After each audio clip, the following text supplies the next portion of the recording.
Retro Block Party, begin.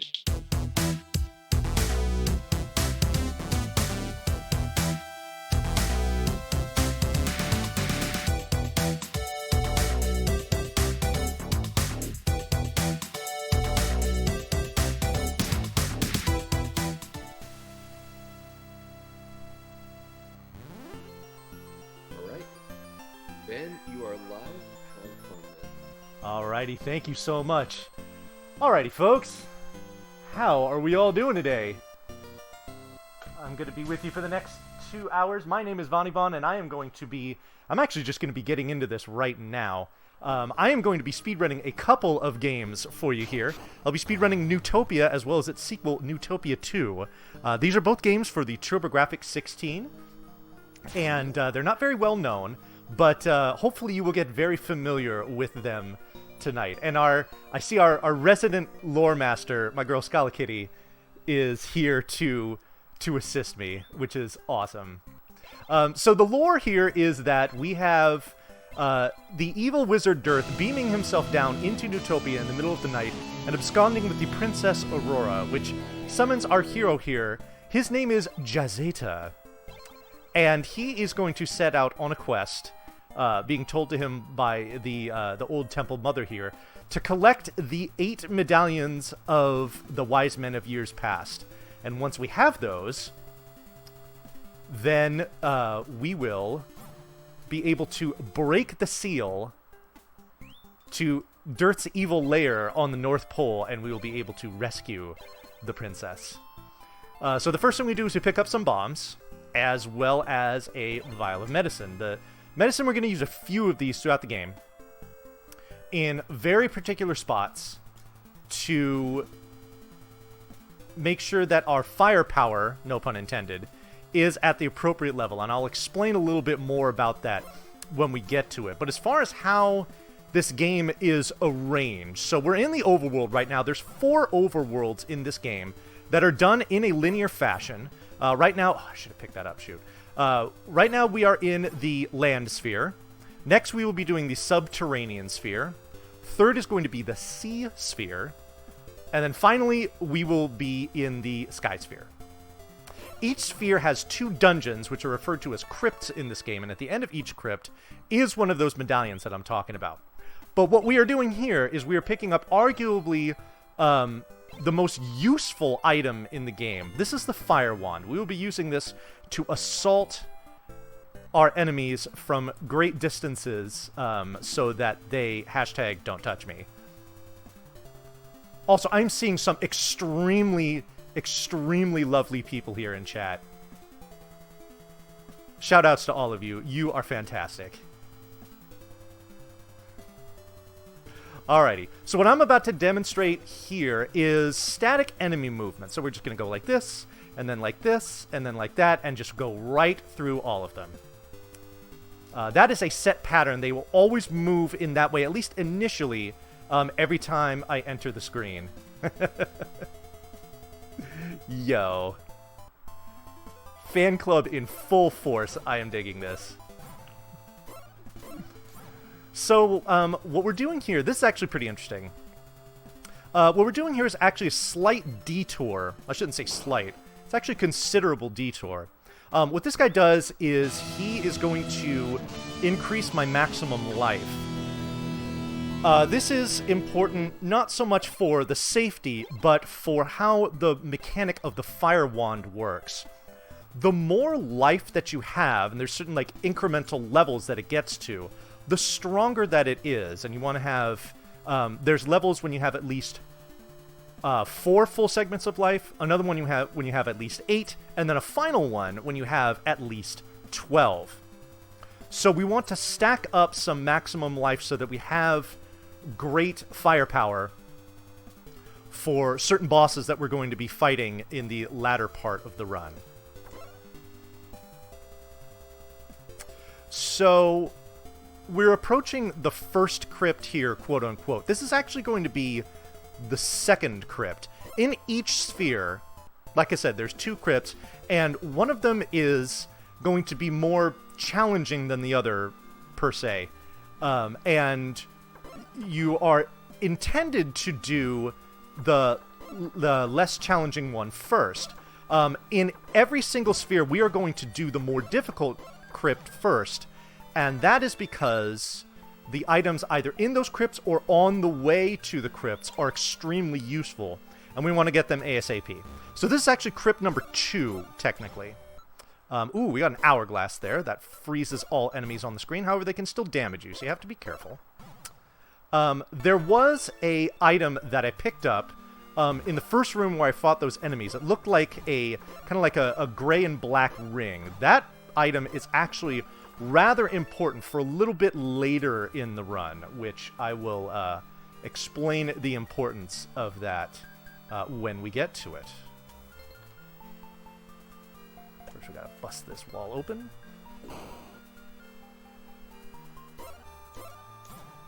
Ooh, I'll take that too. Hoping to get a bomb drop from these enemies because we need it for later. And they tend to drop them, and there it is. Thank you so much.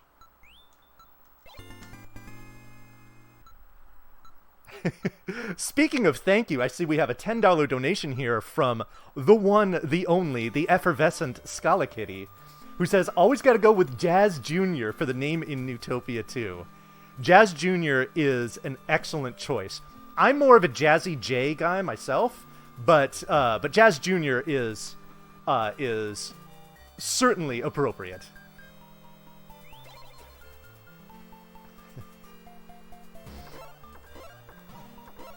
So you see these orange orbs that I've been firing out all throughout this crypt. This is the fire wand at work. It allows me to assault enemies from a distance, thus preserving precious life segments. So here's another reason why we do crypt number 2 first, is we get our sword upgrade here. This is going to be really important for the bosses that we're fighting in the land sphere. So getting this upgrade as soon as possible is very nice. Oh, thank you. I'll take that. Alrighty.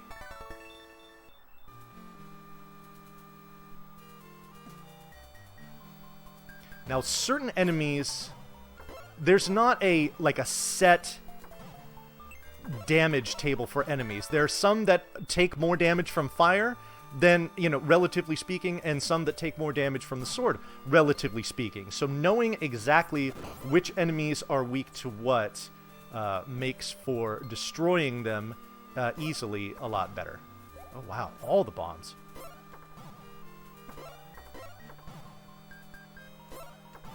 Alright, so here's our first boss here, and I have to time this just right, and I did. Okay. So it takes 11 hits. We should be able to do this in 2 cycles because I got the first cycle just right. And boom, he's done. Excellent.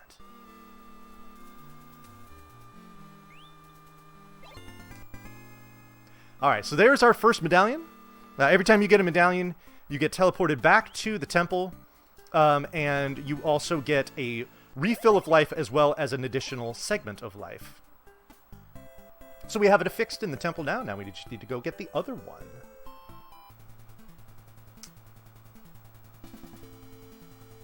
So, a little more about the speed run itself of this game. So, this was something that I picked up as a 12-hour challenge over 2 years ago, just because I remember playing this as a kid and I remember it being fun. And when I first started running it, there was a PB video from like 2 years ago that I tried to emulate, but other than that, there were no like guides or community or anything like that. So I kind of was just flying blind for part of this. But I started playing it more and more and got pretty good at it, and this has become my signature speed game, so much so that I have my biggest, marathon runs that I've ever done have been of this game. And it was during a particular run that I did last year where I had actually a couple of people who are in chat on my couch, the aforementioned Scala Kitty, and then the also equally wonderful Natara, who helped me to educate people who are watching this for most likely the first time, because it is a TurboGrafx 16 game and on a system that is not very well known. But they helped me to educate the masses on just how inspirational this game is. Now, you might be looking at this and thinking, wow, this is a pretty cheap and shameless Zelda knockoff. It's not, actually. Zelda was actually inspired by Neutopia. Hence why you see so many elements of... hence why you see so many elements of this game in Zelda. But the inspiration doesn't stop there. The inspiration actually runs a lot deeper than you would think. So just keep your eyes peeled for other kind of like... You know, the way I like to think about it is that there are a lot of video games that have Neutopia Easter eggs in them. I think that's probably the best way of describing it.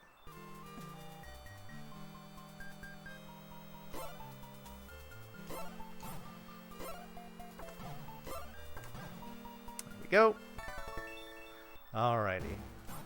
So we have Mr. Dragon Lord guy. For those of you that are familiar with Dragon Warrior, the first one, you might recognize this boss.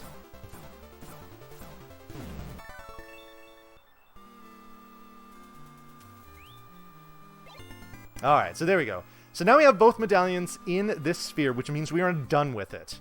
This game is linear in that regard. We are not going to go back into... we're not going to go back into any spheres after we complete them. So,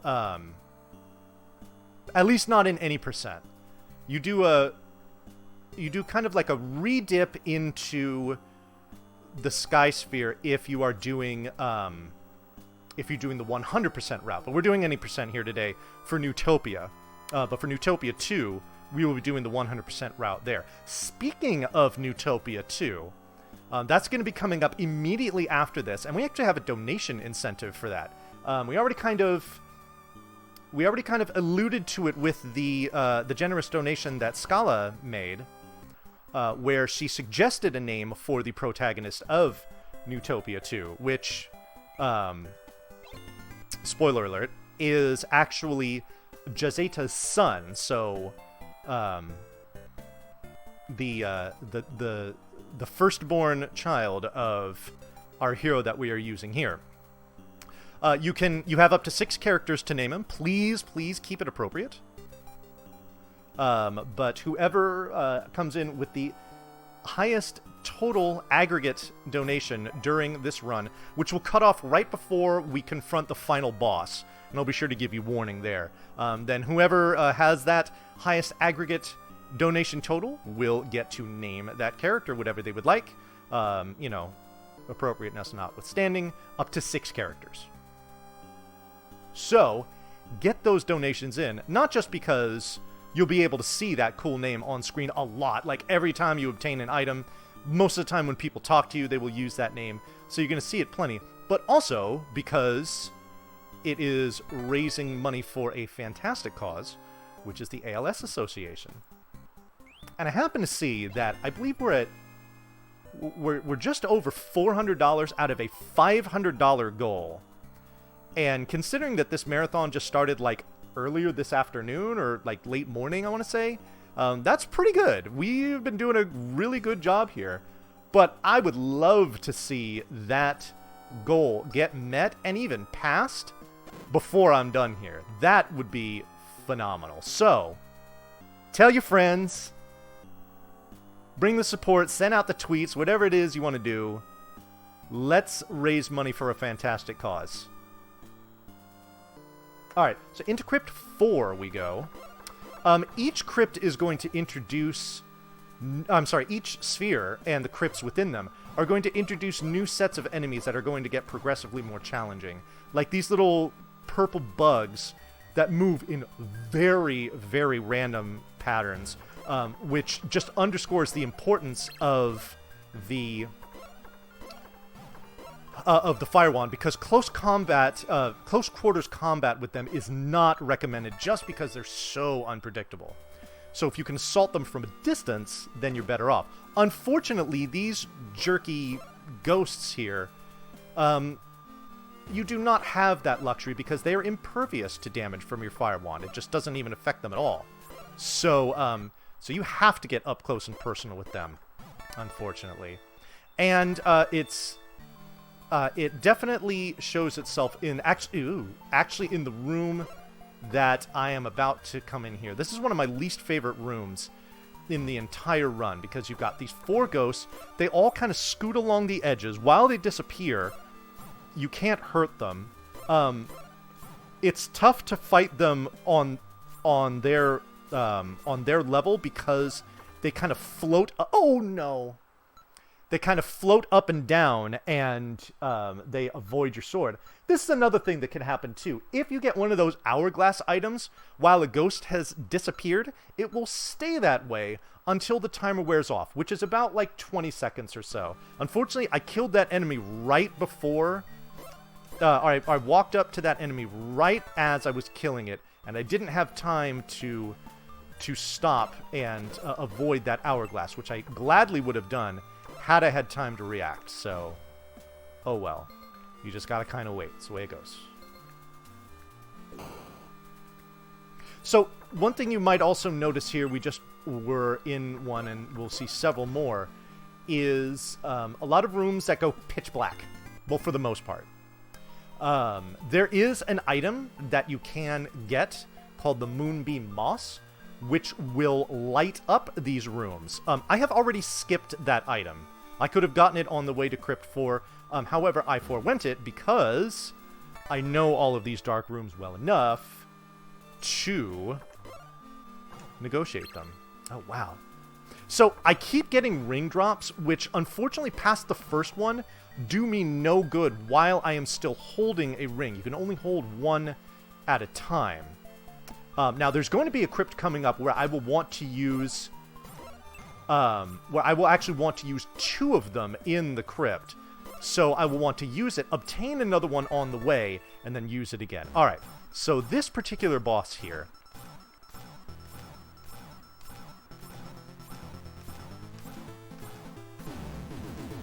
is now dead. That is what we like to call Stunlock Earwig. The way that boss works is it has several segments to it, but the only segment that takes damage is its tail segment. But all of its segments suffer from hit stun, so you can just pile all of the segments up against the wall, continue to hit them in perfect rhythm, and that boss is going freaking nowhere. So, nice little cheesy trick we use to make that boss trivially easy.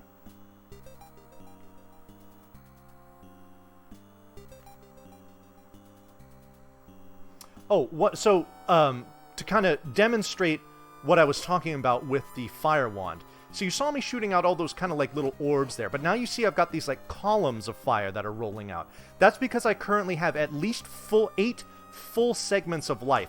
If I take damage and I fall below that 8, then it's going to go back to those orbs until I'm able to fill my life enough to a level that would get it to that next segment.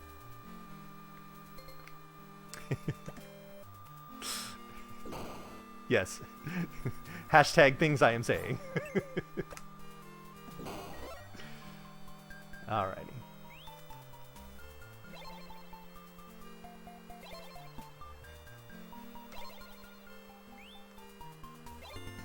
Alright, so here we get a shield upgrade. This is actually going to be the only shield upgrade we're going to get throughout the game, because one of the shield upgrades, actually both of them, to be perfectly frank, are way out of the way, and the benefit that you get from them doesn't even come close to justifying the time that you would spend to go get them. So, we just roll with this one for the rest of the game. But we will be upgrading our sword and certainly our armor. Again, we're actually just going to zip right to the strongest forms of them once those become available. which won't be until later. So we use these for now. Come on, please. There we go. All right, there's a block right about there that I need to push. There it is. Yo, I see we're getting a raid here. Thank you so much for that.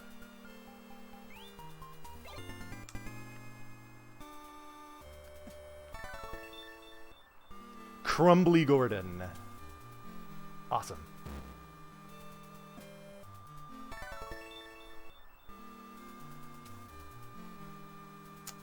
Alrighty, so we are coming up to... Oh, good. Okay. That I was very careful to make sure that the ghost was on the screen before I grabbed that hourglass. Alrighty. So we walk up here. We kind of just push this guy against the wall. 7, 8, 9, 10, and 11, and he's dead. That pushes me down, but that's fine because it lines me up perfectly with this guy. 6, 7, 8, 9, 10, 11. Perfect. That is a great way to manipulate their movement pattern to make that fight much easier. Okay, so now we are done with the subterranean sphere. Now things change a little bit. We get into the sea sphere, and the difficulty definitely ramps up noticeably in this section. Yo, Crumbly, Neutopia is going fantastic.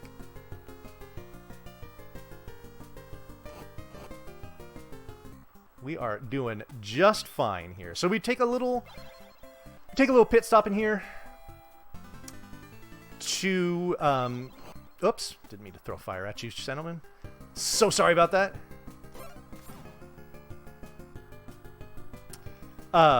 To get another segment of life, and then we're gonna do a little detour here to talk to this Bonk-looking dude. The character design for Bonk of Bonk's Adventure fame was clearly inspired by that NPC. And what that guy did is he actually refilled and increased my bomb capacity. I could only hold a maximum of 8 before. Now I can hold 12. The refill, though, is arguably the more important part of why I went there, because I only had 2, and I'm going to need quite a few for these next couple of crypts. So getting that free refill is very nice. I threw that the wrong direction, and I took damage like a doofus, but that's okay. We're good. We needed to come into here because we're going to get another, not just important, but actually required item. We're going to talk to this guy. He's going to say some stuff, which is in Japanese, so I don't know what it is. He's probably saying, here, take these awesome falcon boots. These are going to significantly increase my movement speed. They're also required in order to get into the next crypt that we'll be going into. So now that we have our little Scooty boots, we can kind of... it is much easier to kind of weave through enemies as opposed to having to try to push them out of the way with swords or fire wands or what have you.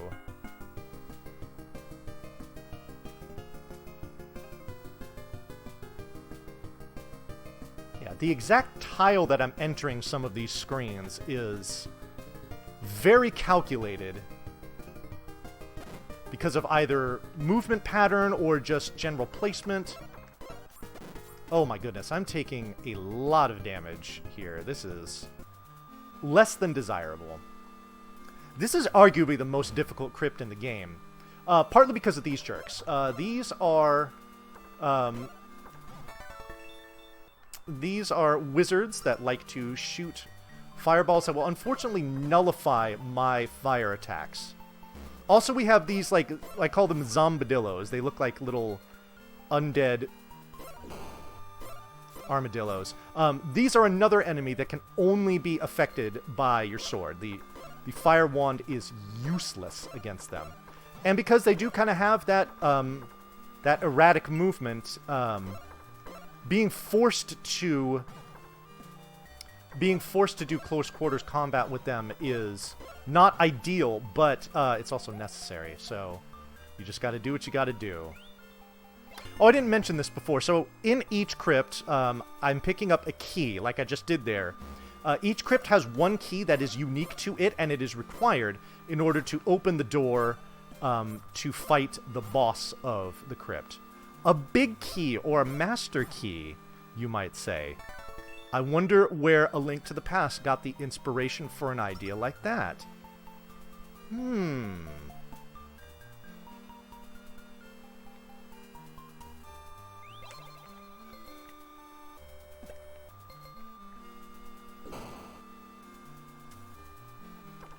I'm actually going to do this pretty carefully, because I'd like to not fall below 4 health, but... Alright, so here we're going to demonstrate the power of that ring that I picked up. So you see all those wizard enemies that were in here? Now they're not. Instead, we have transmogrified them into these little squishy slugs.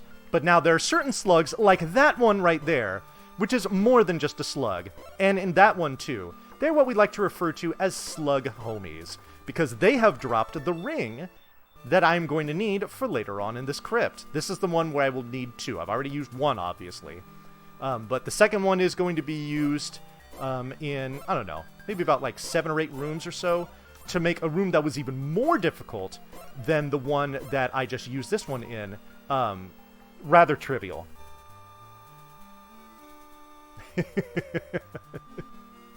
Yes, came for the speed runs, stayed for the vocab. Yo, shoutouts to Sloa. Indeed, what's up, man? The slug homies are an integral part of this speedrun.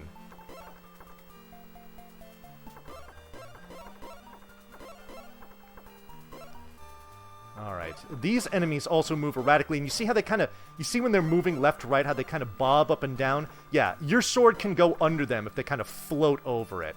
So, fighting them with the fire wand is absolutely the way to go. Fortunately, we have our ring, so we don't need to get greedy on these slugs here, which is always nice because it's faster that way. And you don't have to worry about stuff. Isn't that just delightful? Alrighty. Let's see if I can stay good here. Oh, I can. Okay, that's fine. Man, they just want to be the homies, don't they? Okay. So this is the other room that I was talking about, which can be terrifying. As you can see, I have less than 4 segments of life, so now we're getting these... Now we're getting these fireballs that are... They're not even bouncing back. They're just kind of dissipating. They're very weak, which is unfortunate. However, we're about to get much strong, because we have what is literally called the strongest armor. I did not get a ring in there, and there it is. Slug Homie delivers. Alrighty. That chime is because I have low life. I will be fixing that pretty soon. I do kind of want to milk this for as much as possible, so that, oops. So that I can get kind of maximum use out of this. I also there's a safety strat that you can take in the very beginning of the game, where you get an item called the Book of Revival, which will give you passwords, which are kind of like, they kind of serve as like checkpoints in certain places. I forewent that as well. Whoops. So, if I die, then I am like dead. So, let's make sure that doesn't happen. Okay, bait out a shot, stay a little below it, and it should die like that. There we go. Okay. So, this is Poverty Trinex. And we want to do exactly what I've done here, which is kind of push these heads into the wall such that they keep bouncing against it. And I can just continue to do damage. Because what the head does is it kind of floats around for a bit, and then it tries to return to its socket on the body. But if you stand in between it and the body itself, then it can't return, and you can just do a bunch of damage to it, and you're good. No, no, no. That's probably the most dangerous part of the run right there. Done. We're good. And I have a potion in the pocket, so we are good to go for this next section. Alright, so that was Crypt 6. We're now on our way to Crypt 5. But now that we have defeated 5 crypts and talked to 2 of the old men that give you the vitality, we now have 12 segments of life, and they are currently full, which means that we are experiencing a phenomenon right here, which I like to refer to as the good fire. This is the strongest level of your fire wand. It does devastating damage. It rolls through enemies as opposed to just stopping on contact, and generally makes life a whole heck of a mess of a lot easier. But if I even take so much as like a sliver of damage, it is gone until I refill my life. So, with great power comes great responsibility. We need to make sure that we don't mess around here. So what I'm doing here, this isn't actually Crypt 5. This is what I like to refer to as a micro crypt. This is literally the only combat we're doing in here. We kill them, we open the door, we come in, we talk to this guy. He tells us about what a jerk the final boss is. And considering that he's just chained up in this dungeon, we're inclined to believe him. We push this block, and with that, now the entrance to Crypt 5 will appear. If you go there without doing all of this, it will just be an empty room, essentially. And Crypt 5 is the only crypt that has that mechanic to it, where you need to, we need to do a little micro crypt deal here. So, alright. We take the time to kill these guys because we do not want to get touched. The longer we can hold on to this good fire without taking any damage, the better off we all are.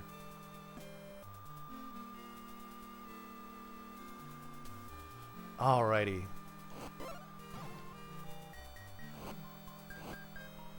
Yo, we just got a $10 donation from AJ that says, "Big sus!" Whoop whoop! I assume that's like Big Truss, except like the Among Us version.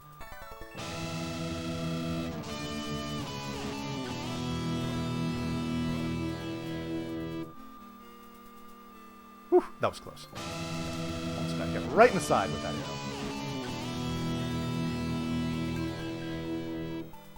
Yo, we got another donation, $10 from Marinera that says, "Big sus!" I'm sensing a theme here.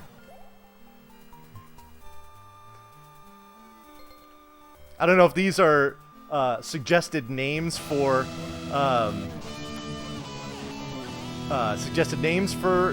the protagonists of the next game, but if they are, then we've got a bit of a tie going. Yo. Wow. Okay. Nice, dude. We got another $10. This is from Reboot404. This is MC. Let's see. MCSU main character name bid for Big Sus. And we have another $10 from Gino Guerin. You're never going to guess what this donation comment is. Big Sus.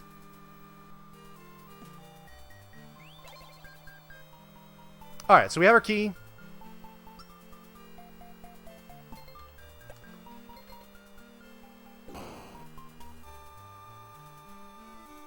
And now we are fighting the boss of this crypt. This is a big old crab dude. He's going to get to the top of the screen and move either left or right. We want him to move right, and he did. Which means we can just go like this. And he's dead.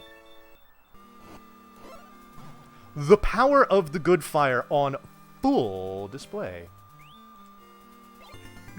Yo, we have a $10 donation from Big Sus with no comment. That's awesome. And then we have an oh, come on, what is this? A $10 donation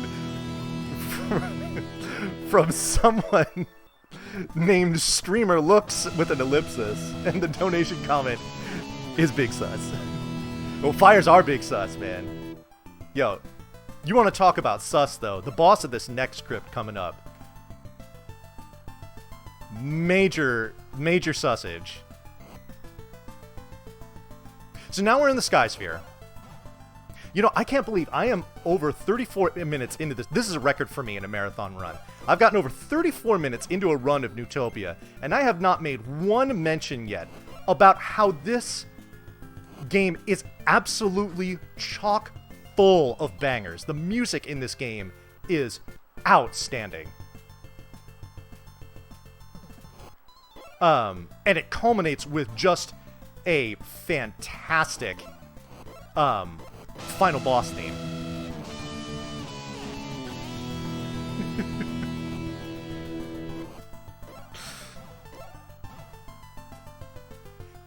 Yo, we have a $10 donation from BIGSUS that just says, Big sus, big sus, big sus, big sus. Big sus. Okay, want to make sure I got all this.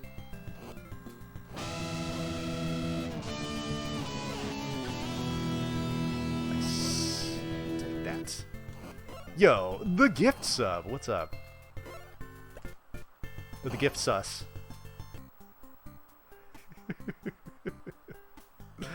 Alrighty, so we're gonna pop into here. Refill our potions. I'm gonna refill my bombs. Just to be sure.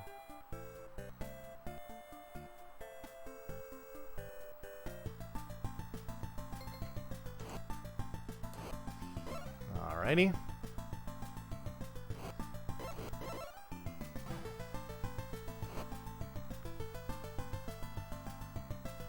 Alright, so we're on our way to Crypt 8.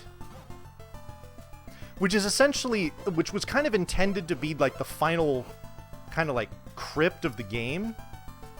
Because, well, once the confrontation with the final boss has no like quote-unquote level before it that you do. You just basically, once you collect the 8th medallion, you go back to the temple. The door to Dirth's lair is in the temple itself. It opens, you go into it, you fight Dirth, and then it's GG. So, there's going to be plenty going on here. Oh, farts. I didn't mean to do that. Okay, I still have the good fire, though. Which is... Oh, no, now I don't. Okay. Darn it. That's actually okay, because I got 2 potions. I intend to use both of them in here, so we're just going to pop one right now. Even to fill 2 segments of life. That might seem silly, but it's actually rather significant, because the amount of time that you can save with the damage output and the reach with the good fire here is rather significant.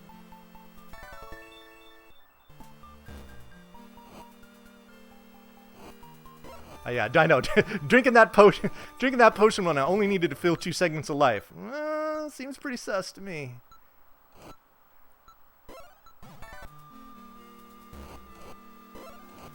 Oops, I didn't mean to throw that there. There we go. And stairs are right about there. Okay, please cooperate. Good. Alright, sometimes these kind of eagle spirit things can...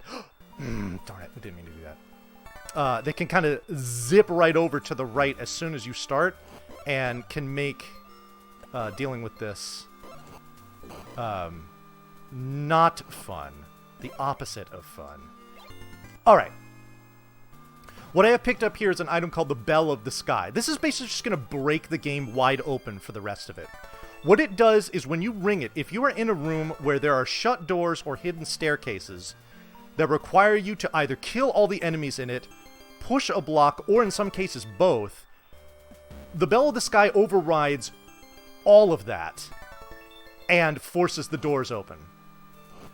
Which makes the rest of this crypt pretty easy to deal with, but it makes Crypt 7, which is what we're going to do next, just comically easy. Oh, I almost got caught there. That would have sucked. Please go away. Please, thank you. Alrighty.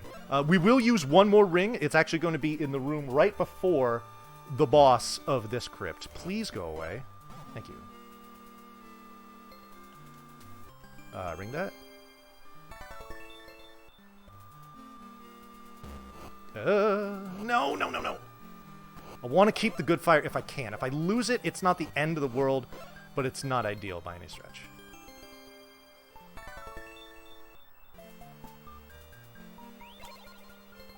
Nope.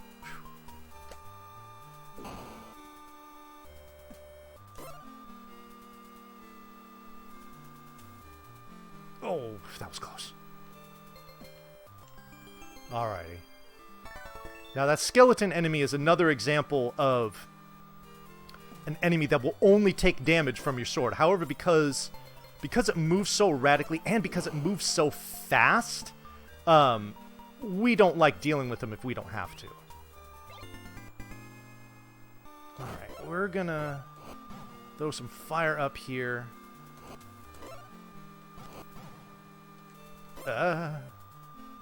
Get them out of the way. We're gonna get you out of the way. Hopefully. Perfect.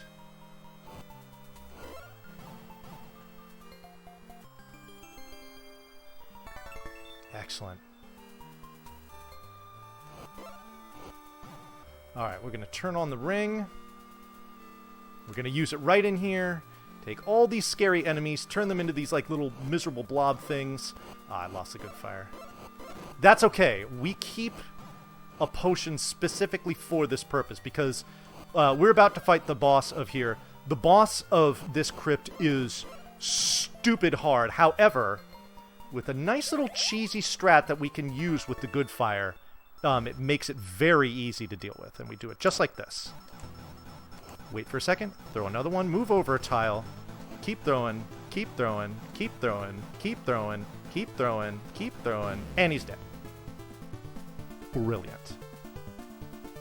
So that's actually a sneak peek at the final boss. That is Dearth, who was the final boss, but what we destroyed there was merely his illusion.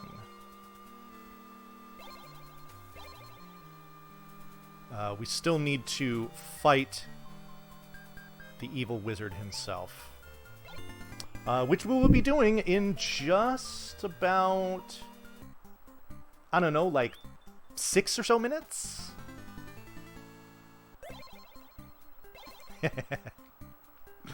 Alrighty. So just one crypt left to go, but we need to make a very, very important detour on our way there to get the final sword upgrade. Which is actually a required item. You cannot damage the final boss with any other weapon but what is literally called the strongest sword. So we will pick that up before we get into the crypt.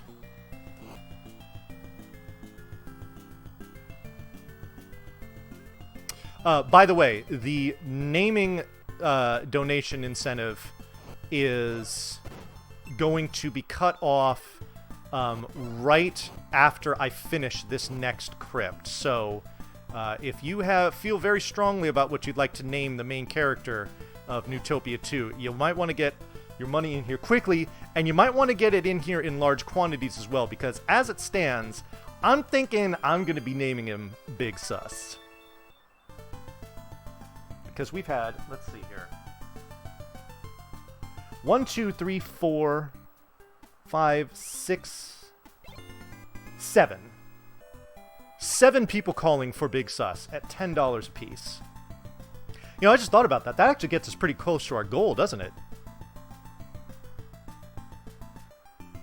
Whoops, almost walked right into that bird thing. We're at 477. We've only got 23 more to go before we hit the goal, but rest assured that once we get to that goal, we are not done. This is going on all weekend long, and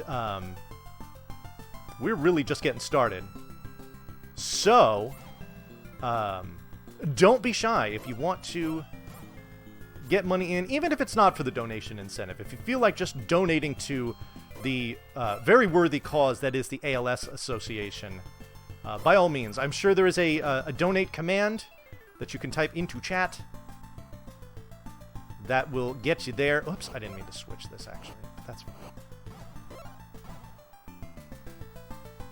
That is just fine. So we're gonna do a little trick here. A little trick here that I like to call fire. Oh, I was gonna do it. It's called fire walking. Let's see if I can. Nope, I have the bad fire now. Oh well. Well, that's gonna make this crypt a little longer, but that's okay. Where basically, while in the good fire. Oh, nice! I have it back now. That is awesome. So the cherries that the enemies drop refill one segment of life. Cherry drops are rather rare. So the fact that I got one is, especially in that clutch fashion, is pretty cool. Oh, don't touch me! Oh, thank God. Okay, that was close. All right, I definitely want to have good fire for this room coming up here, which I will. All right, excellent. All right, this next room is actually pretty tricky, so I'm probably just going to concentrate on this. Okay. Oh, God, I hope I did that right. And I did. Sick. All right. So there's 3 blocks that you need to push. Obviously, you can't see any of them. And it's really tough to kind of get a guide for where they're at. You can use the treasure chest itself, but even still, that's kind of tricky. So there's 3 blocks in a row. 1, 2, 3. I have to push the first block down. Then I need to push the third block down. And then I need to push the second block to the side. Which, when you're doing that in the dark, and you don't even have like a grid guide for where you're standing, it's a little tricky. Actually, it's a little sus. I think that's probably the better way of putting it.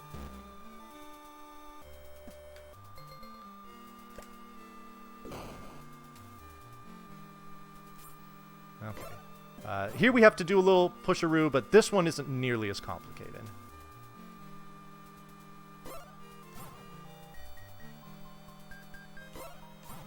Alrighty. Now, the power of the bell is going to be on full display. It's kind of like a little gauntlet of rooms you need to go through here. We're just going to ring the bell, get through this one. Ooh, lots of mummies in here. That's scary. Let's just ring the bell, get through here. And then we got these kind of like weird like spider beak enemies. Yeah, no. We're just going to go ahead and ring the bell. Unfortunately, we can't ring the bell in here. The bell doesn't work on the door to the boss. You have to kill all the enemies first. And of course, you have to have the key. And then you can go in. Speaking of the boss, don't blink. Because killing him is as easy as 1, 2, 3.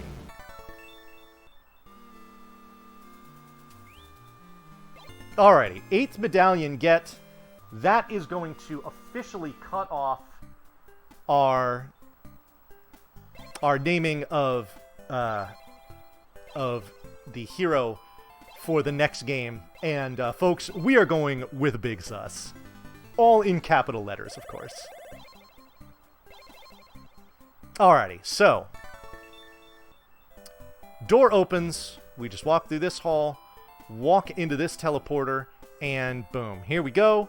Up and down. Here's our final boss. Enjoy the music.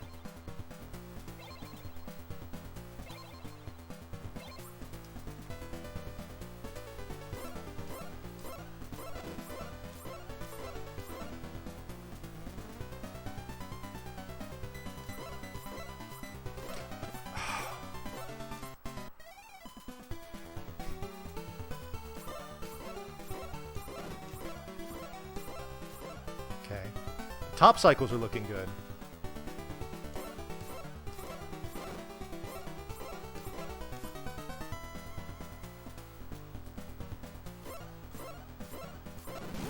There we go. And the boss is down. 32 hits.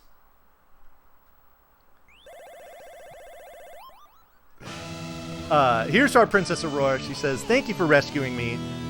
Let's go back to the temple and party with the fam." And that's exactly what we're about to do. Yo, we've got we got $3 from SusJib that says, I believe that says "still pretty sus in here" backwards. Alrighty, once the screen fades to black, that is time. Alright. Wow, very, very low 49. That's pretty good. World record for this is 47 minutes, and I believe 22 seconds, but that's with the newer route, so We did kind of a safer, more established route, which usually nets you 48, so a very low 49 is something that I am definitely happy with. All right, so that's Neutopia 1, but again, I don't have a lot of time to waste, so we are just going to slide right on over into Neutopia 2. We're going to do it in the US version, so that way we can name our character. Let's reset that timer. Alrighty, and time starts right now, so I will name him very quickly. Big Sus.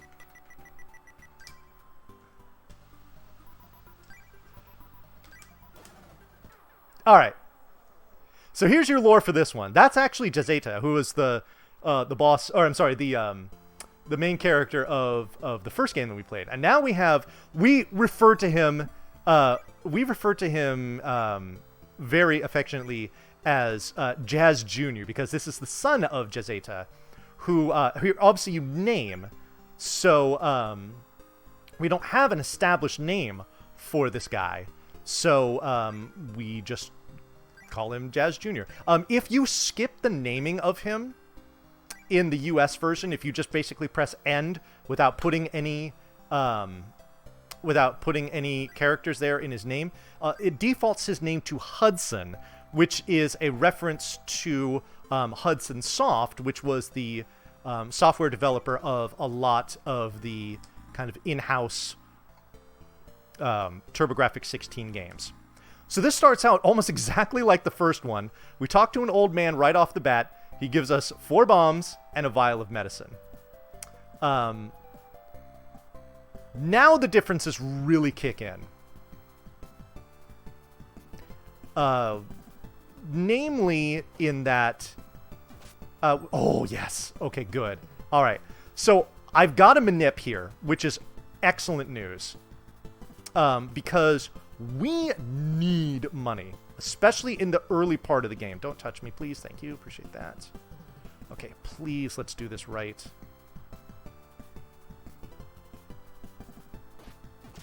Oh, dang it.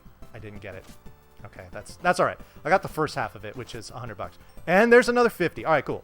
So, now, you might have noticed in the first game, I was picking up gold all over the place, and I used none of it. There's just, I mean, there's shops that you can do where you can buy things for, like, extreme safety.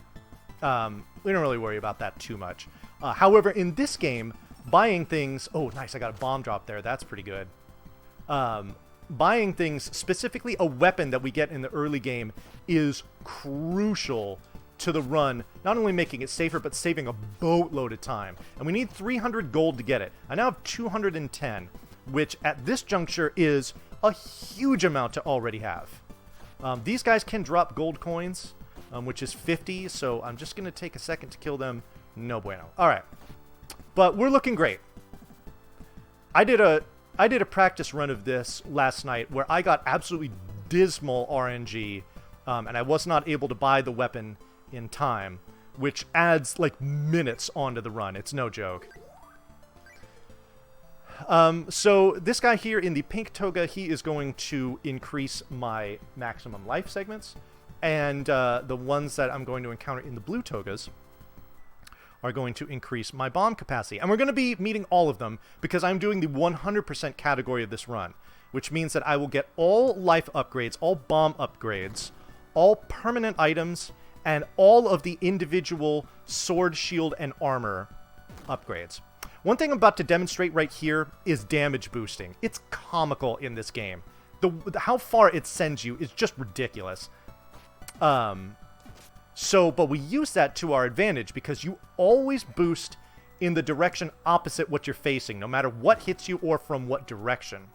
So as soon as we walk into that room, there's an enemy right on top of us. So if you're holding down, which will face you down on the frame you enter the room, you will be boosted upward, which not only saves time, but it gets you through that enemy too. Ooh, there's 50 bucks. I want to see a bomb. Show me a bomb. Show me a bomb. Damn. All right. That's all right. Just going to make this a little longer. So here's our first upgrade. This is going to be to our armor. There's 3 upgrades for each for your... Well, there's 3 for your sword and your armor. I'm sorry, there's 3 for your shield and your armor. but there's 4 sword upgrades.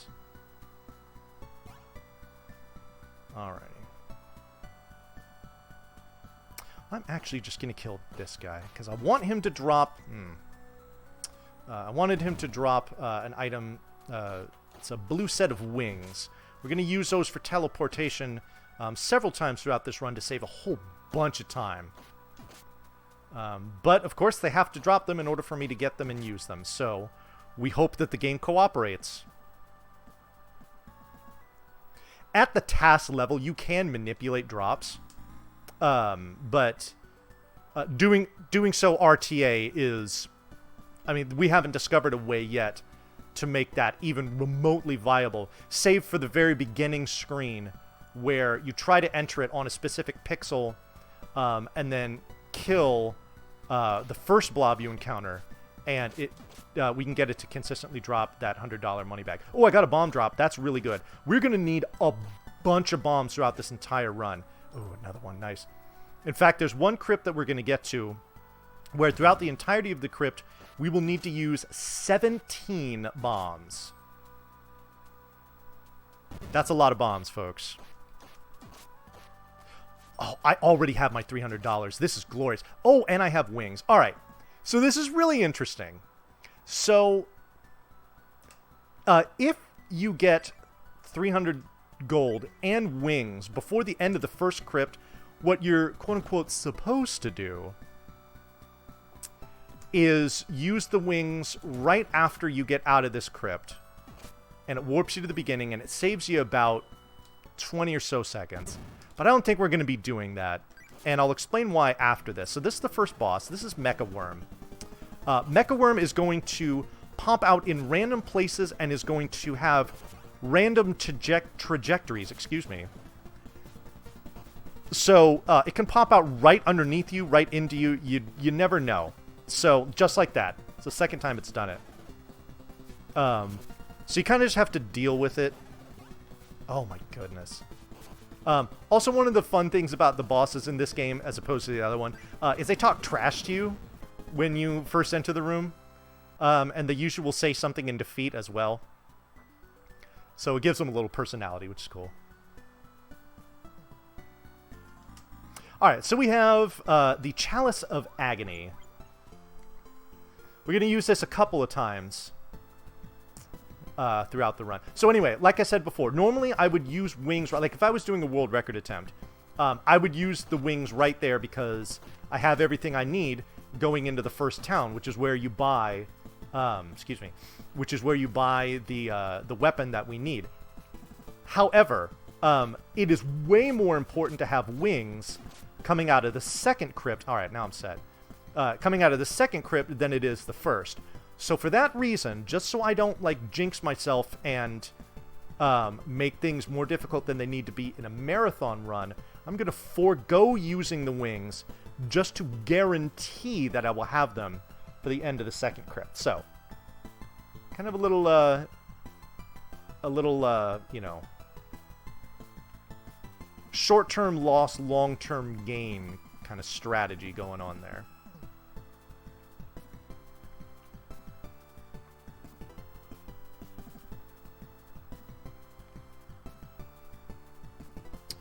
Alright, so here's one area where we need this Chalice of Agony. We are going to talk to this dude here who was like, yo, you got the Chalice of Agony. Now you can freeze the lava. And there we go.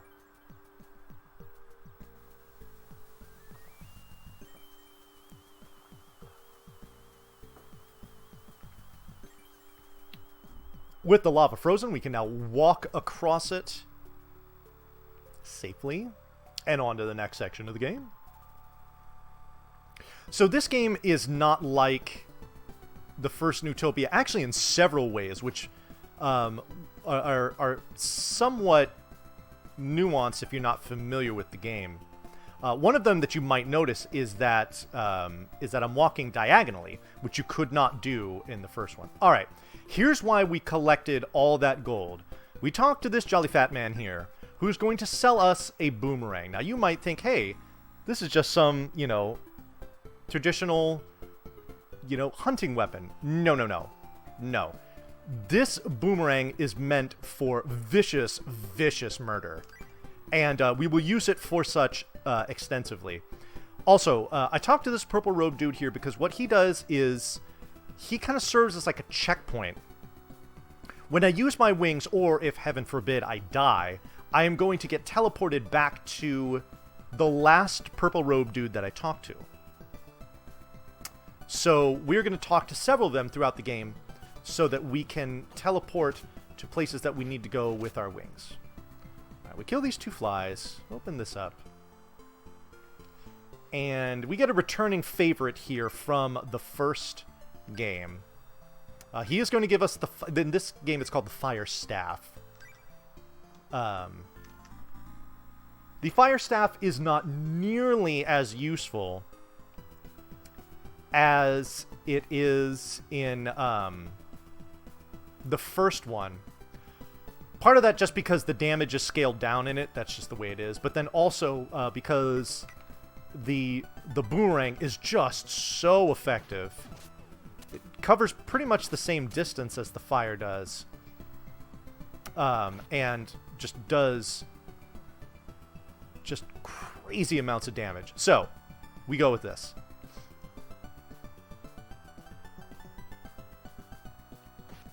I forget if I'm full on bombs. Unfortunately, in this one, it doesn't show you the bombs you're holding unless you have them equipped, and I don't feel like menuing to it, but alright, we didn't get any. I'm pretty sure I have 8, which is the max that you can have right now. However, that's going to change very, very soon.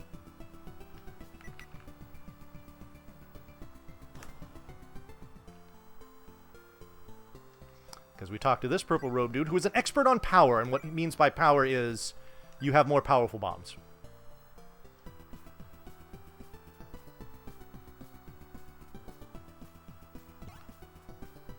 Use a little damage boost there to cover some distance a little faster.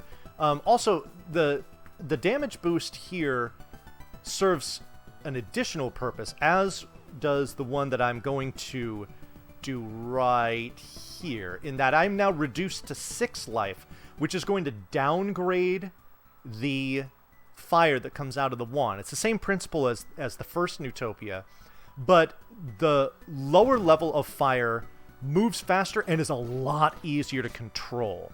So we intentionally want that for a few select rooms in this crypt. Also, the format of the game is different from the first one in that there's not the spheres with the 2 crypts each and whatnot. Yo, much love to you as well, Natara. Thank you for the good luck.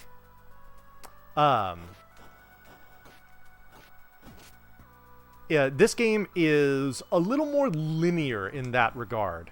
We're not really going to be able... you don't really have the opportunity to do crypts or sections of the game out of order. You kind of got to go on a pretty set path as far as the progression objectives that you need to do. So...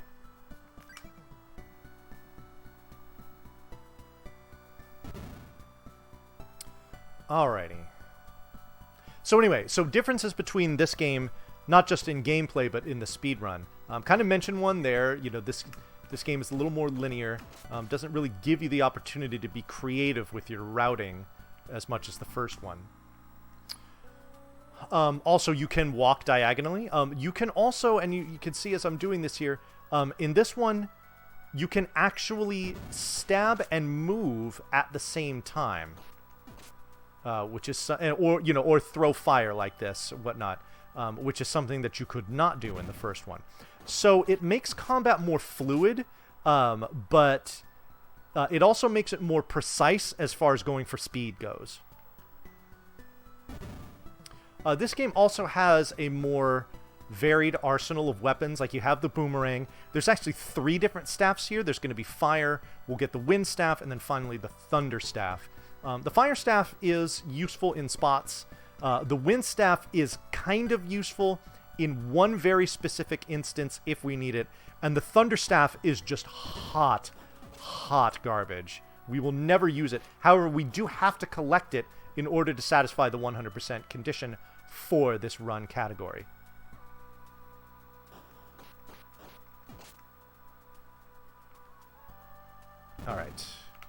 We're going to use the boomerang and get a whole bunch of bombs. That is a glorious sight. Oh my goodness. We are not bringing the thunder. Yeah, Thunderstaff, pretty sus. No, we shall bring the thunder in other ways today, Detta.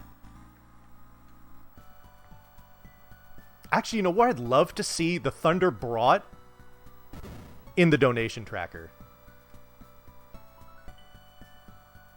How's that sound, folks? We are super close to the goal. I definitely want to get there before the end of this run. I mean, you know, we're by no means are we stopping at $500. We are going to keep going as long as the generosity continues. So thank you all very much who have donated so far. If you are intending to donate, please do so responsibly.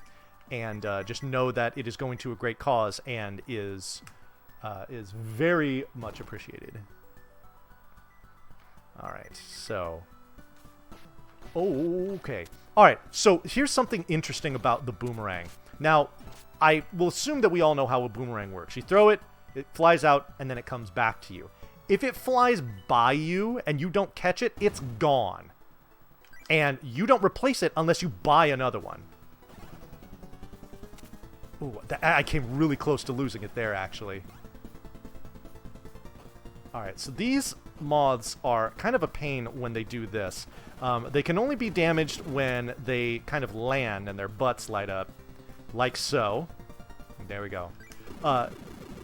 If I was doing this with the fire wand, I still would have both of them alive right now. Because the damage that it does is just paltry compared to what the boomerang does.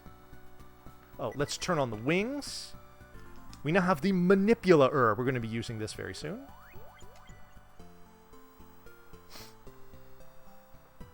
So as soon as we land, boom. Back up and out of here.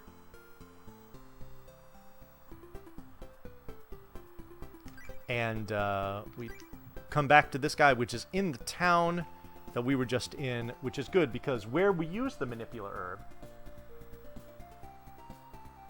is in the temple in this town.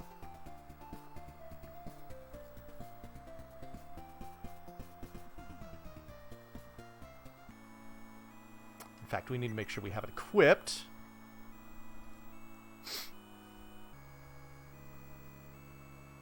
Gotta talk to this guard. Big sus. Alright, this is Princess Kea. She is not feeling well. However, we administer the Manipula Herb, and she starts to feel a whole lot better really quickly. Now we get a lore dump. She's like, yep, alright, you're the chosen one. We need to talk. I see you also have the Chalice of Agony. I have an idea. Why don't you follow me? And so she tells us about this goddess statue, which is very powerful, but also very kind of ominous and cryptic. And she said, I think that Chalice of Agony might be just what we need to help you out on your mission as far as figuring out where your father is. Oh, I'm sorry. That's the whole point of what's going on here. In the very beginning of the game, I missed that. The lady that was in the very first room where we had Big Sus here, she was awaking from a dream where she saw Jazeta being killed by that Kraken enemy in the very first cutscene. And it's been a year since anybody has seen Jazeta. And so we have set his son, who we now know is the Chosen One, out to retrieve Dad. So that's what we're doing.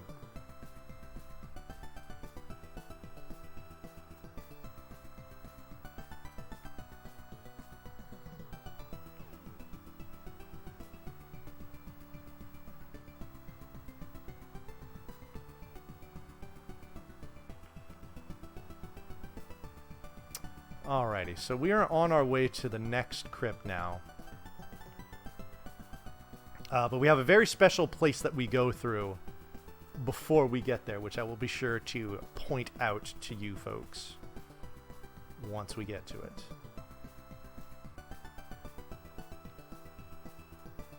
Yeah, we enter the screen right here, because it lines it up perfectly with that slime to kill it. All right. So this little area here is what we like to refer to as Dope Beat Cave, and the name should be self-explanatory.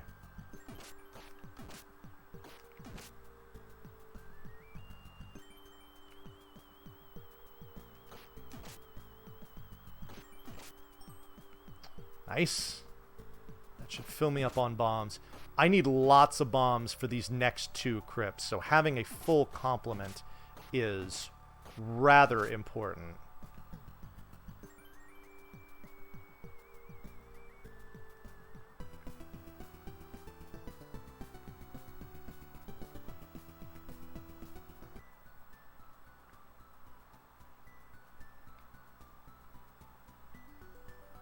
Oh, get out of the way. No, no, no. Oh, goodness. Oh, boy. This can be a vortex. If they just pile up in the screen and they're between you and the door, it is extremely difficult to get through them. I almost got caught up in it, and I'm really glad that I didn't.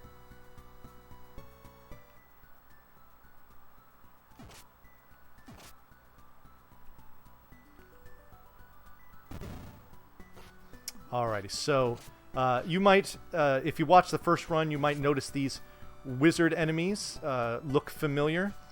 They behave rather differently, though. First of all, they're slower. Second of all, they greatly telegraph their projectile attacks, which is nice. But what's not nice is that they can disappear like the ghosts did in the first one. It's pretty annoying because just like in the first one, when they disappear, you can't do damage to them.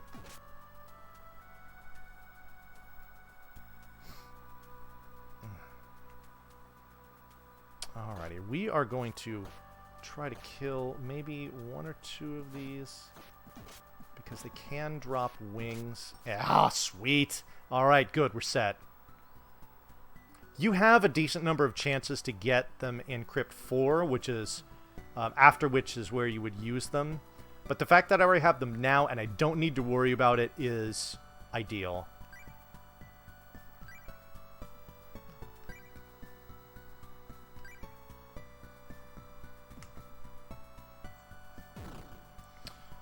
Alrighty, so we've already got our first kind of tier of our arsenal here, where we have the bronze armor, the bronze sword, and the bronze shield.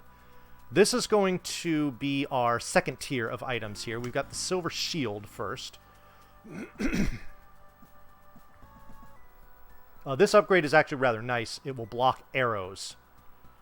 Which we're going to be seeing a decent number of coming up here.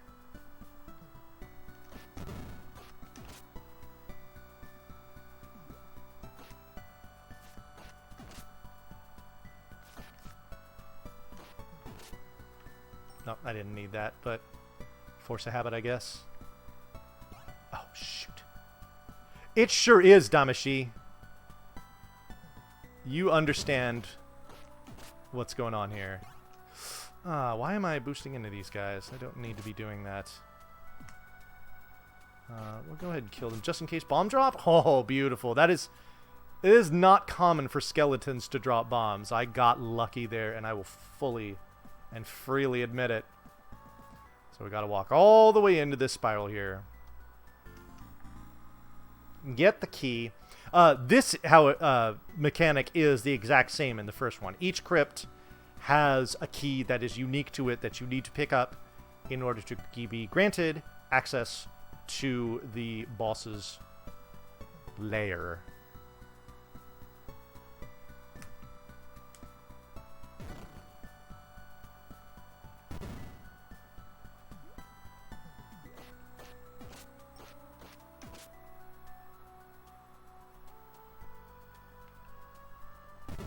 Oh, one other interesting thing about this. So, like I mentioned before, this game is being played on the TurboGrafx 16, and I actually am playing it on hardware. I have one that is modded to do something other than just the regular RF output, like you would expect from consoles of this generation. The stock TurboGrafx 16 controller had turbo switches on them. Oh, before I get into that, this is Weirtoad. Weirtoad sucks. Oh, maybe not. Maybe if we're nice to Weirtoad. Oh my goodness. I didn't even get time to explain what Weirtoad is all about because it literally gave me the god RNG. So here's the deal with Weirtoad. It has one of 3 attacks that it can do. It can either do what you saw there, which is what I like to call the Golden Brain. The Golden Brain is the only one that will allow you to deal damage to it. It can also do this tongue lash attack, as well as what I like to call a tongue spore attack, which is like another projectile one. Now, which one of those 3 it does, completely random. So killing it in 2 cycles is literally the bare minimum that it will take. I don't know if I've ever gotten a 2-cycle Weirtoad before. I've gotten some 3 cycles, but I think that might be the first 2-cycle Weirtoad I've ever done. So, you know it's a marathon when the speedrunner says, well, that's never happened before. At least it hasn't happened to me. Anyway. Now, again, which one of those 3 it does is completely random. So it can take 2 cycles. It can take 30 cycles. And there's literally nothing you can do about it if it's not giving you the attacks that you need. You just have to wait it out. So that fight can waste... You know, the difference between 2 cycles and 30 cycles is over a minute. It's a massive amount of time. So, I kind of liken it to, for those of you that are familiar with Super Metroid, the fight with Phantoon, whether you get the fast pattern, the mid pattern, or the slow pattern. The only difference is that in the Phantoon fight, you know you're going to get the opportunity to do damage to it eventually.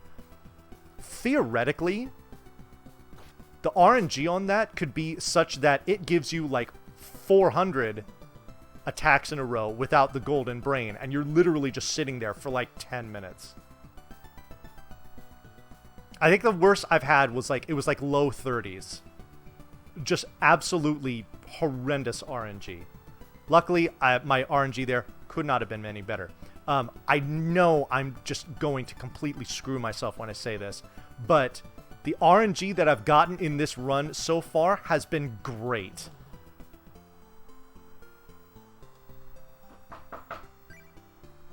I hope I really didn't just jinx myself there. But if I did, it's just a video game, right, folks? Alright, so this is the wind staff. I know. What was I thinking? I'm about to get my soul crushed by just not getting any of the drops that I need. Oh well.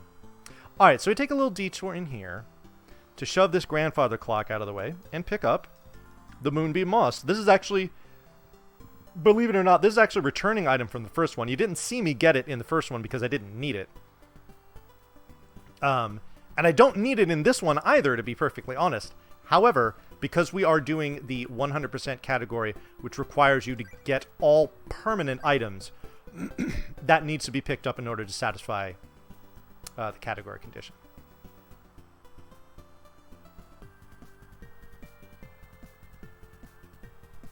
You know, I do want to say, I'm looking here at the donation tracker, and like the lack of fresh donations on here, not gonna lie, it's kind of sus. So, let's do this. I got a lot of walking to do here before I get to this next crypt. Let's get some donations in. Have me read off your comments, and let's get to that $500 goal and beyond. Alright, so we talked to this expert on power here. He is going to give us another bomb capacity upgrade. We're actually going to get a third one later in the game, so we can hold a maximum of 20 bombs. Here we have ice physics. As you are probably aware, just like any other video game you played, ice physics are horrible. However, ice physics are now over for the rest of the run because this guy said, oh, you think those Falcon shoes you got that made you move faster cool? Why don't you check these out? These are the snow boots, which I guess you put on over the shoes because you still move fast, but you also no longer experience ice physics. So, hooray. Thankfully, ice physics mercifully only lasts, like, what, 3 screens? And then you're done. Pretty good stuff.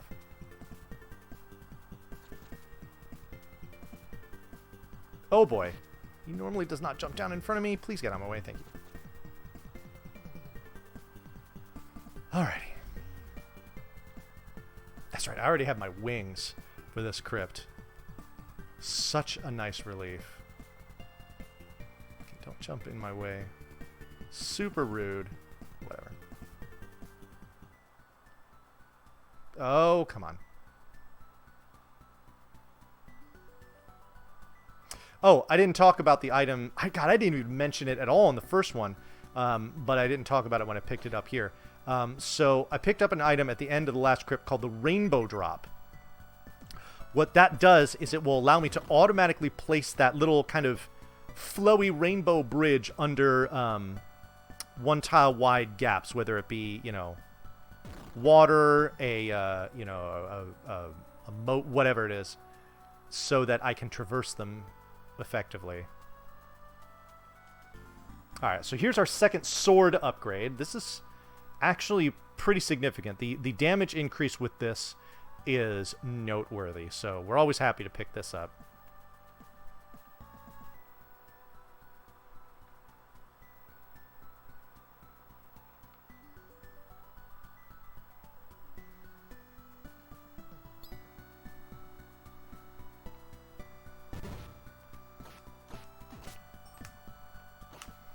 Happy to see that heart. Hearts are definitely more plentiful in this one as far as enemy drops as opposed to the corresponding cherries from the first one. So this crypt introduces those kind of like those trigger tiles. Or I'm sorry, the trigger tiles for traps, that is. We saw trigger tiles in earlier ones, but that was just to make blocks either raise up or down. Here, of course, I get the wing drop. All right, I didn't need to do the fire bats in the last script. Oh well, that's fine. But it's some trigger tiles are invisible, so you have to be very mindful of them. So this weapon that I got here is called the flail. The flail is extremely weak, and also every time you use it, it costs you 10 gold. So it's a pretty dumb item, with one major exception when it comes to specific enemies that we will be fighting in crypts coming up, where it is insanely useful and makes the fights much, much faster. We had to collect it for 100% anyway. In an any percent run, I would skip it, but I have to get it anyway, so you might as well use it. It basically is Damashi.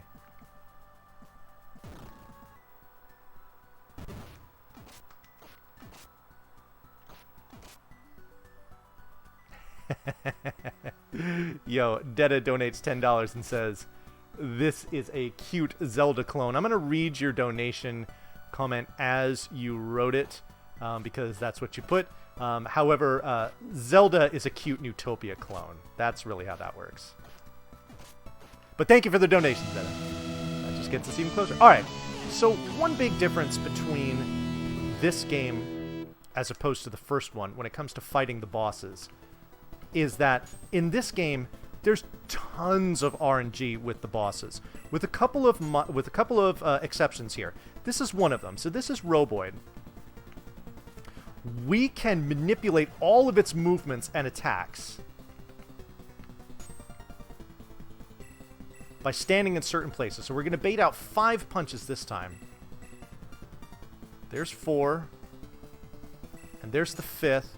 And then shortly after it lands, I'm going to throw the boomerang. It's going to catch it on the way back. And we kill it in 2 cycles. Easy peasy every time.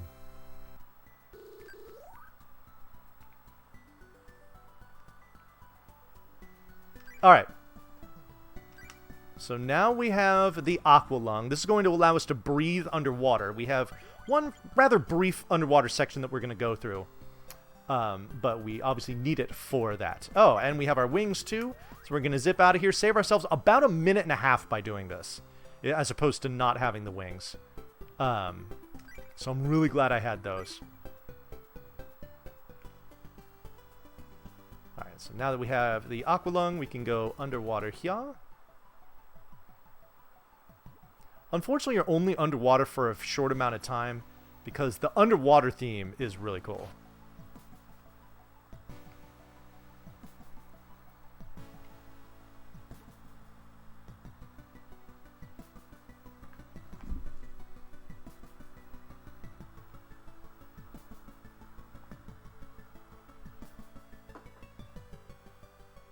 Oops. Come on.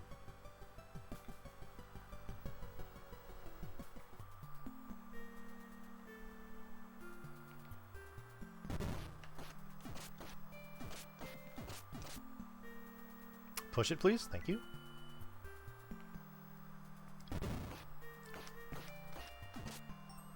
So this crypt introduces these crossbow knights, which thankfully they move slow because they can be a big pain in the butt to deal with.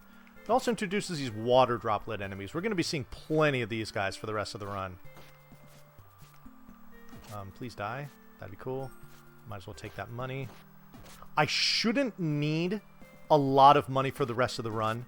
I have 330. That's plenty for all the flail uses I'm going to be doing. At least it should be. So... like, going out of my way to collect money at this point... oh, there's another 100. But anyway, going out of my way to collect money at this point does not make any sense. See, like that $100 there, I'm just going to leave it. I also only have 3 bombs. That is precariously low.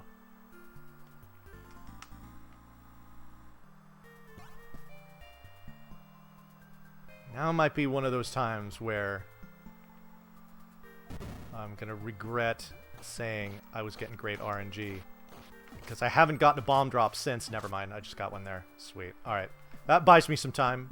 I still need plenty more, but this at least gives me some breathing room. Alright.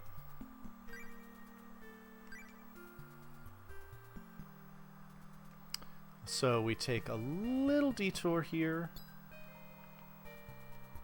to pick up the silver armor.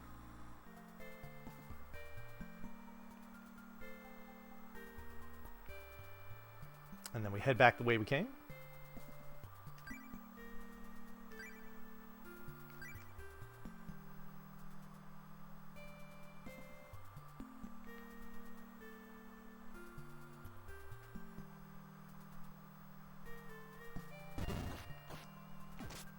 Just kill that guy just to get it out of the way. These guys, however, we do have to kill in order to progress.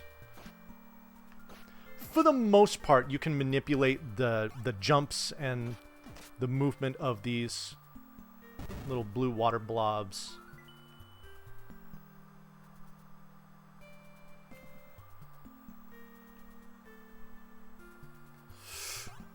Dang it, dang it. Go, go, go.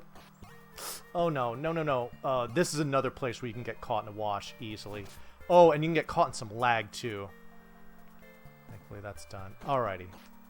Show bombs, please. I could use them.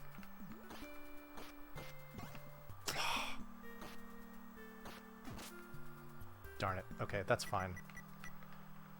Okay. Which health do I have? Oh, okay, we're good. Alright, so you might recognize this enemy. This is the squid, or more importantly, the kraken that we saw at the beginning of the game.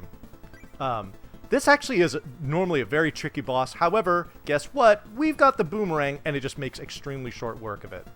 And so now some psychedelic stuff is happening here because the Kraken has turned into Dad. Here is Jazeta. Big sus? Alright. So he's basically telling us, like, look, I thought I killed Dirth the first time. Apparently I didn't. He's back, and he is... he's making things difficult. So let me give you my legendary sword. because you will use this to go forth and fight him, which is good because, yeah, I need a nap.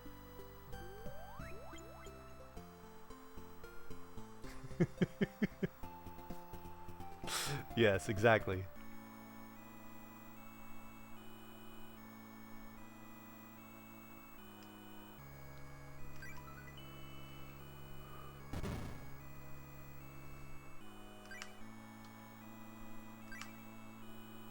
Alrighty, so the Sword of Legend, we thrust it in this rock, we get it back, and then we can progress.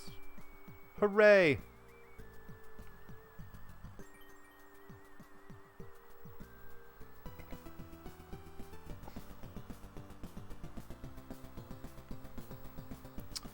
Alrighty, so into the next town we go. Make a short little stop here to talk to Purple Robe Dude. The nice thing about Purple Road Dude is not only does he serve as a checkpoint, but he also will refill your health every time you talk to him. Which is particularly useful after that boss because we take, you know, multiple intentional damage boosts, which costs 2 hearts apiece, so... and this next crypt that we're about to get into is a doozy. This is the crypt that I was talking about earlier that requires 17, yes, 17 bombs in order to get through it. So, we're going to need a whole lot of drops. We're going to need a whole lot of endurance and patience and concentration to get through it. Because we are going to be in this crypt for at least the next, like, I'll say 9 to 10 minutes. It is stupid long. So, here we go. The marathon begins.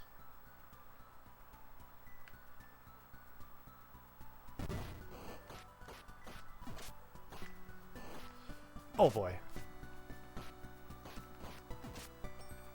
Okay. Was kind of hoping to kill him the normal way as opposed to getting that freeze crystal. Because unfortunately...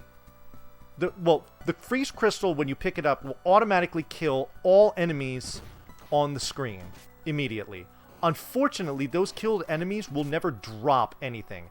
And these orange dragons drop bombs, and we need bombs. And there's some. Okay, good. Ooh. Now, these guys, even though I don't have to kill them, they can drop wings, and... well, we would like to have one more set. It's not critical. We'll use wings one more time if we have them to save somewhere in the neighborhood of about 20 to 25 seconds. So if we don't get them, not a big deal, especially for a marathon run. If I were doing like a world record attempt, not getting them would be a medium-sized bummer. But for this, I'm not too worried about it.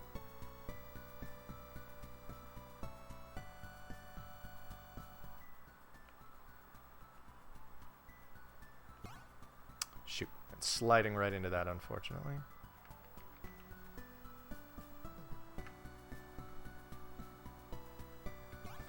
Oh, man, I just mistimed that by about a frame or two. All right, so here are the enemies that I was referring to before that are tailor-made for this flail.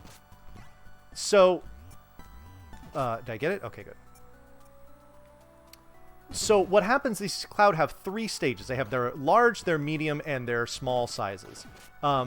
You just need to do some sort of damage to them in order to break them up and then destroy them when they're in their final form, their smallest form. And because you can swing the flail like in a 360 all the way around you, you can basically just like cover like 2/3 of the room and just kill everyone. Oh, good. So those little golden things that I picked up there, those are this game's version of the magic rings. We will not use it until the final crypt, but the room where we do use it, it is extremely useful. So we love having it at some point. I'm also taking a lot of damage, and this is doing me a concern.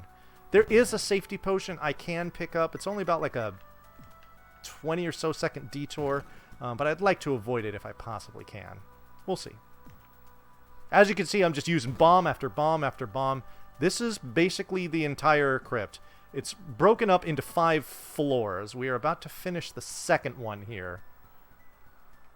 So we still got a whole lot of crypting to do here. You know, while I'm slogging my way through this crypt, I would not be mad at all if I had some donations to read off. So, if you want to make those donations and have me read them, please do so.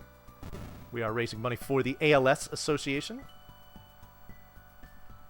And these folks here at Retro Block Party will be doing so all weekend. So, if you're enjoying the kind of stuff that you're seeing here... yes, wings. Sweet. Then be sure to continue to check them out. Okay, I'm going to get some bombs of shame here, but I don't remember which blocks to push. It's these. Okay. That's what I thought, but I wasn't sure. Alright, this is going to give me an extra 4. I was down to only 6. That was precariously low. But now we've got 10. I'm feeling a little better. I would feel better about avoiding taking any more damage.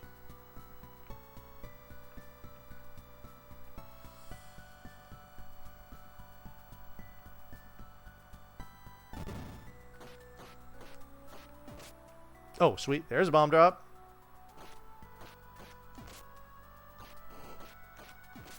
There's another one. We're at max. Beautiful. All right. Good. So ultimately, those bombs of shame were not necessary, but... not exactly upset that I got them. Alright, we slide into here, pick up the key, and on we go.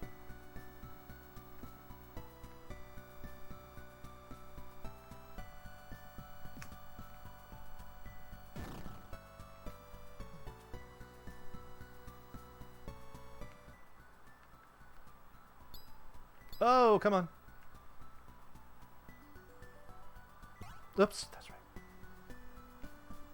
right. That particular chest only has 4 bombs. Come on, give me some hearts here, please. That would be lovely to see. Without doing damage to me, though. Like, yo. I've only got 4.5 hearts. This is a little scary. Drop a heart? Damn. Alright, I've got to be really careful here to make sure I don't put myself in a bad situation. What I basically need to be mindful of is making sure that I have enough life left to take damage boosts from the boss if they're necessary. That room actually went really fast. I'm pretty happy with that. Alright.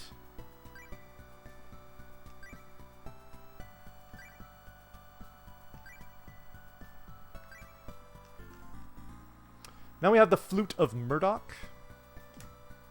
Murdoch is kind of like the name of the bloodline of Jazeta and his son here. Which, you know, is the...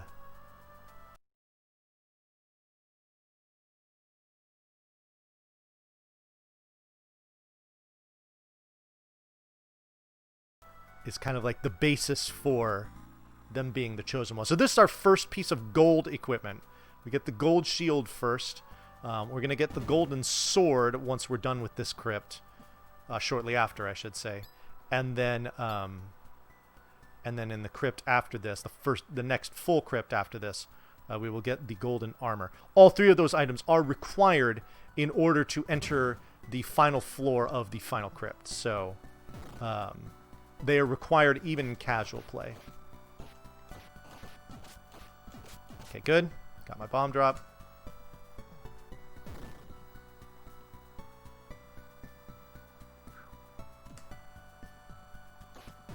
Okay, this next room here is one where I'm really going to want to be careful. Because it's easy to take damage here. Okay, good. Just want to avoid those. Oh my goodness. Oh my goodness. Don't step on the tiles. Don't disappear either. Where are you going? Oh, go ahead, throw it. There we go. Okay. Ooh, no, darn it. Okay. Oh god, I gotta be super careful here. Alright, I'm just gonna wait for this. I'm not even gonna try. Okay, please don't be mean to me.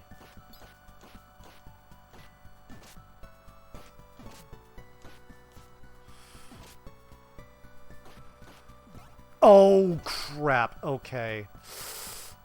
Oh, God, I'm really hoping for a heart drop from these guys. Otherwise, we might be in trouble? Question mark. Okay, you know what? We're going to live dangerously here.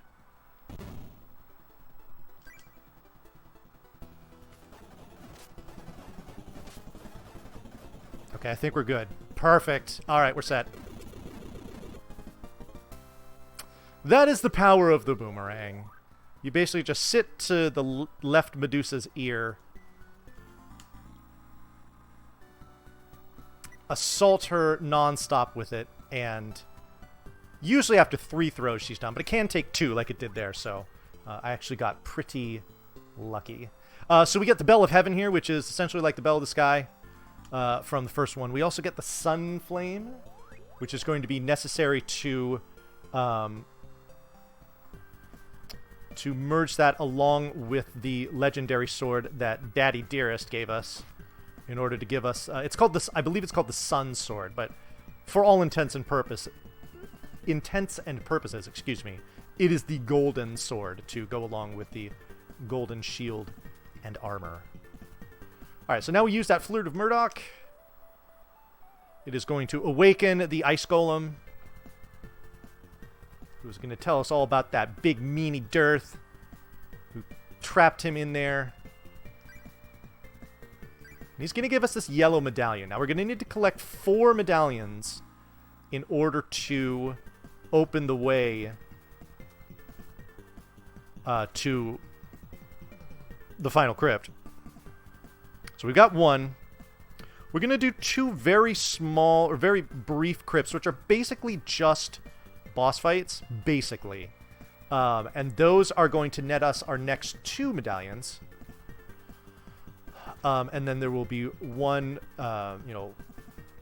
full crypt that will give us our 4th one, and then it's off to the final crypt, which we should be wrapping up in about 20 minutes or so. All right, so we have the legendary sword, we have the Sun Flame. And now we have this beautiful gleaming golden sword. Sun sword. Alright, there we go. Yes, we can see it. Big sauce.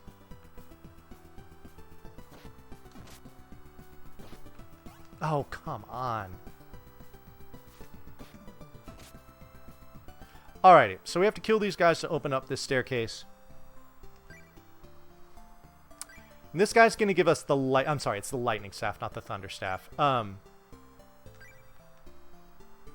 This weapon really, really sucks. It's just...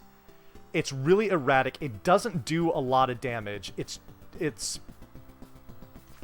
completely inferior to the other 2.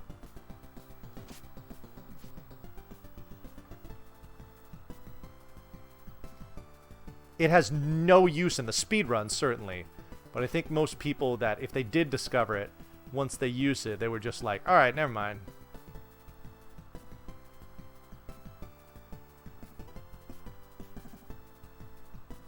Alright, we boost off that fly there to go this way. Oh, and I need my fire staff.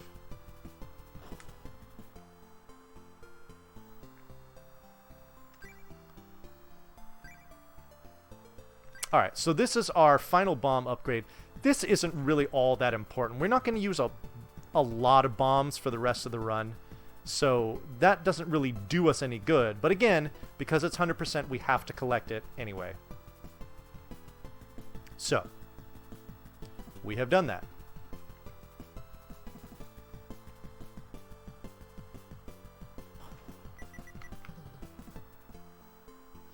Alrighty, so this is the mad scientist Nanyo, and he's like, oh yeah, you're going to need to jump into a volcano.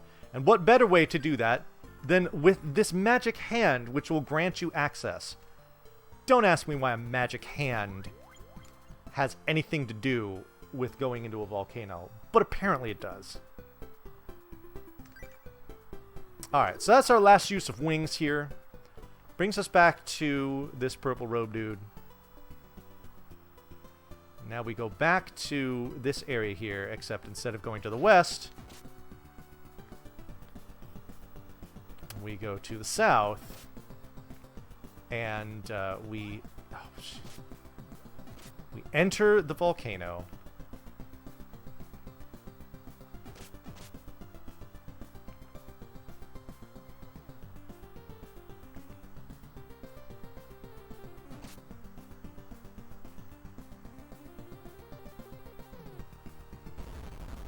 There we go. Access granted, and in we go. And before the boss are what I like to consider the worst enemies in the game. So these kind of spear demon things, they like to just float around at the top of the screen, make your life very difficult. They do a bunch of damage, and they just suck. Now this is Salamander. We're just going to throw the boomerang at him a couple times, stab him a bunch, and he's dead. Very easy boss to kill.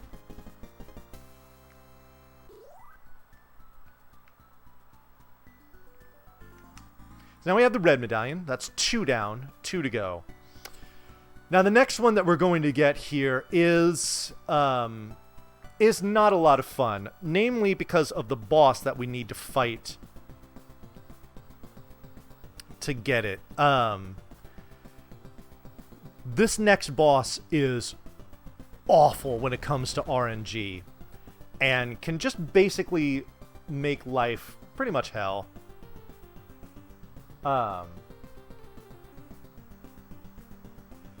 His name is Zorbon.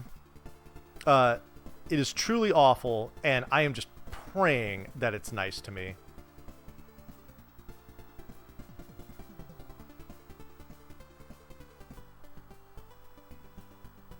I need my fire staff to get in here. Alrighty. First we gotta fight these little Cyclops guys. Those clubs, if they hit you, that kind of, see that yellow whack thing on the ground? If you get hit with that, you get stunned in place for a few seconds. Alright, here comes Zorbon. I'm going to go quiet because I really have to concentrate on this fight, but I'll explain it when I'm done. Oh.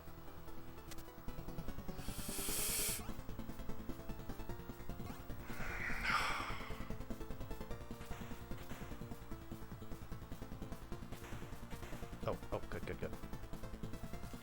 Oh, crap. Oh. Oh. Okay. Yes. Alright, good.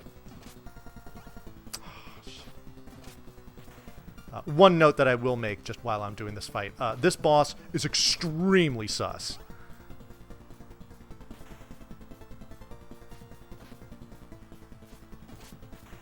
Okay, now it's not nearly as intense. So, Zorbon, we need to split it into its smallest form so that we can kill it with the sword. But Zorbon can do one of two things. It can jump, land, and shoot, or it can kind of scoot along the ground diagonally like this. Now, when it's scooting along the ground, that's when we can split it up. When it's jumping around, we can't do anything to it at all, except wait. Ah, good. And the boomerang allows us to split him up instantly, as opposed to the fire wand where you'd have to hit him like, I think it's like 7 or 8 times in each of those bigger segments to get it to split. So the boomerang saves us a ton of time here. This is the most common spot for you to lose the boomerang, just because you can get boosted all over the place because there's all kinds of stuff on the screen. And it can just be a major pain. Fortunately, though, that wasn't the case here. Zorbon played nice enough. That was a somewhat long fight, but we kept the boomerang, which is actually pretty important because you definitely want to have it for the next boss that we're going to fight, especially if you're planning on taking 2 potions into the final crypt. If you don't have the boomerang for the next boss fight, you're almost assuredly going to need to use a potion, because you have to do a lot more close combat, and you just take a bunch of damage that you otherwise wouldn't need to if you have the boomerang, which we do, which is good.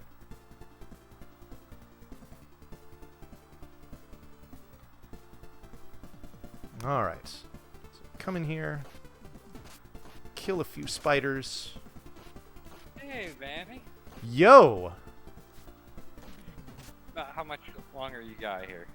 I'm gonna say it's gonna be like a little over 10 minutes. Alright. Well, I'll be back there in a few minutes. I'm sorry? I said I'll be back here in a few minutes. Okay. Alrighty, so,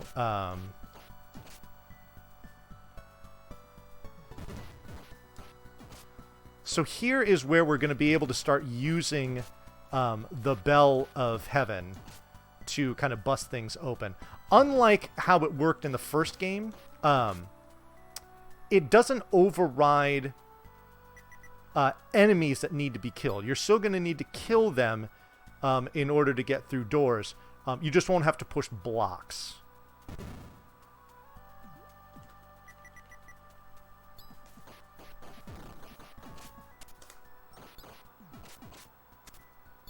The design of this room is awful. You need to kill all 4 of these knights in order to open that door to the left, which we'll come back to. But you can't actually get to them and hit them with your sword. You have to use some other form of damaging them.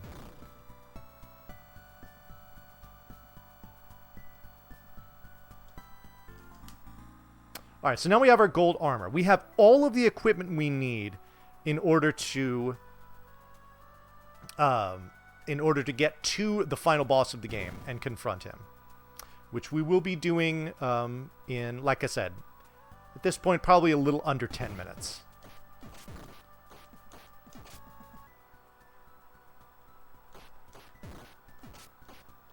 Alright, I'll be honest, I don't even remember which block I would need to push in that room to get through it. You just use the bell and it just forces the door open and everything is hunky-dory. See, this is what they can do. They can float along the top of the screen. You cannot damage them. Very, very, very rude. And also a little sus.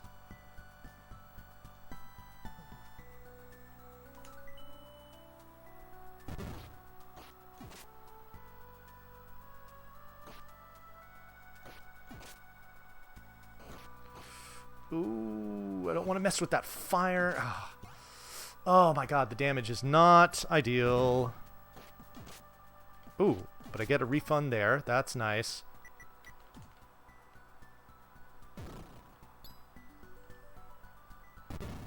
Hopefully I will get some more.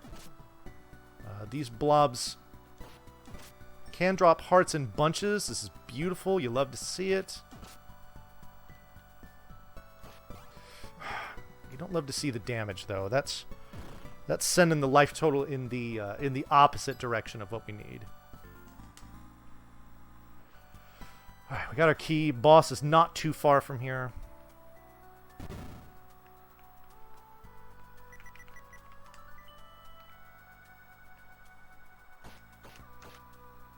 Shoot. Oh, no. These guys can give hearts too, but they didn't. Alright. So this is Sorfloyd coming up here. I'm going to concentrate on this one too.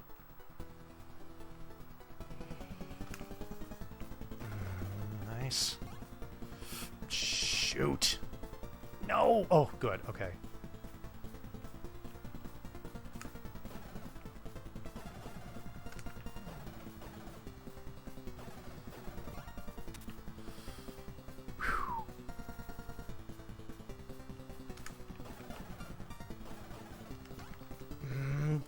Darn it. Okay. Hopefully it should just be one more cycle. I think I've done enough damage where we're at that. Yeah, perfect. Oh, man. That was almost a 3 cycle, too. I just needed one more hit. But good. The key to that was we got through it without having to use a potion. If I would have lost my boomerang there, not a big deal, especially if it's in the latter part of the fight. But the fact that I did it without having to use a potion is pretty sweet. All right, where are we at? All right, so we're on pace right now for about a 112. Which, along with the 49 that I got, it was virtually a 49 flat that I got with the first Neutopia, should put us at right about the 2-hour mark. So this actually ended up working out pretty well. But we're not quite done yet. We're getting close, though. We're on our way to the final crypt, but before we get there, we have one more stop that we need to make. And it's right here. If you would get out of my way, kindly. To talk to this guy. He's going to give us one more segment of life to our maximum and fill it up. With that, we have collected everything that we need to collect for the 100% category. The only thing that's left to do now is to defeat the final boss.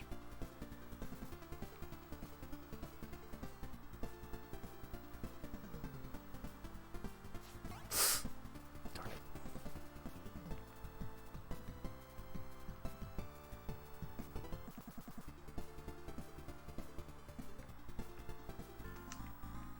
Alrighty, so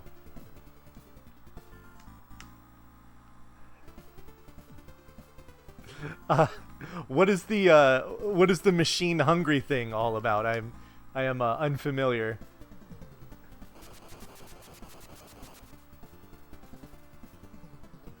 I hope this will be a 112.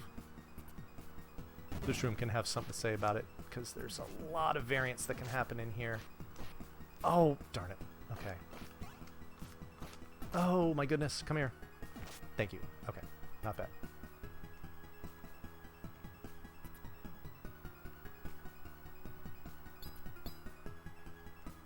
Oh, just ate your quarters. Got it. Did you try doing the, like the butt of your palm slap on the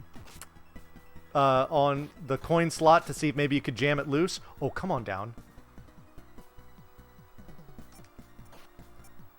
Damn it. This is another one of those rooms where you see I've got 2 enemies that I need to kill, but I can't get to them. Oh, but I just pushed him into the corner, so now I can hit him with my sword, which is a lot faster. You jiggle the return button? Yeah, that's... Oh my god, what a dream. That is perfect RNG to get that drop on the first kill. That just saved me a bunch of time. Alright, one last use of the flail to break up these little clouds here. Oh my god, can I reach it? Oh, I can. Okay.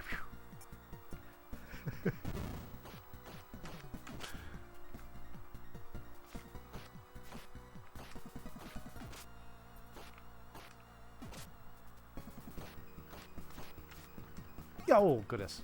Die. Thank you. Alrighty, not bad there either.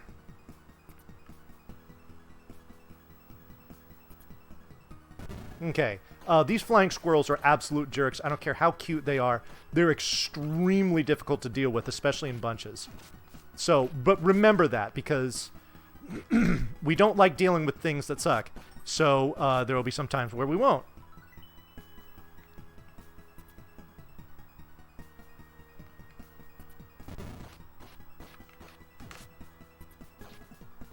Don't need to worry about that bomb drop. I think I only used like 2 for the rest of the run. And I know, oh my god. I know I've got more than that. So we are good there.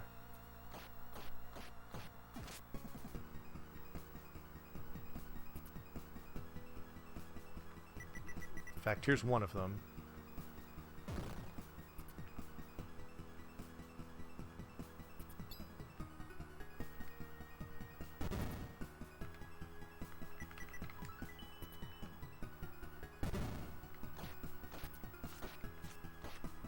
Just get out of the way. Oh no, I'm sorry. We do use more than 2. But we still have plenty. We're good. Don't worry. All right. So this next room here,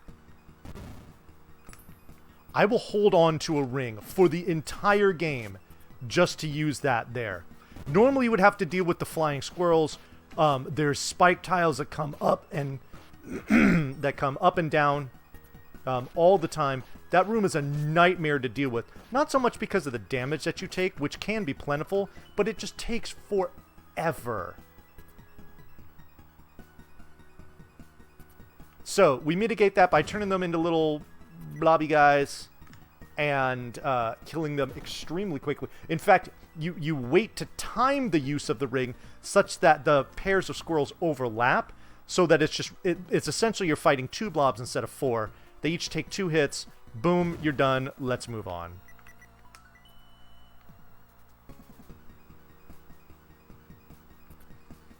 Alrighty.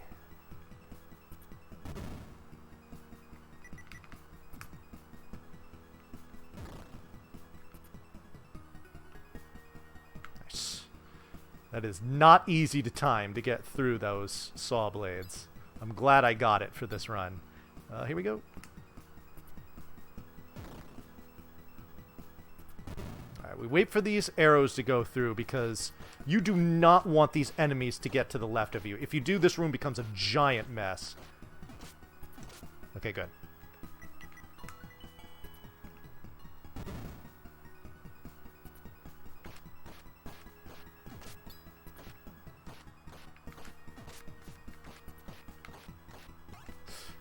Darn it.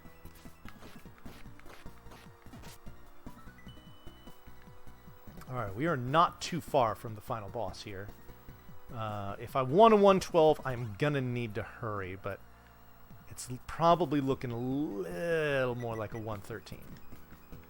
We'll see. Never say never.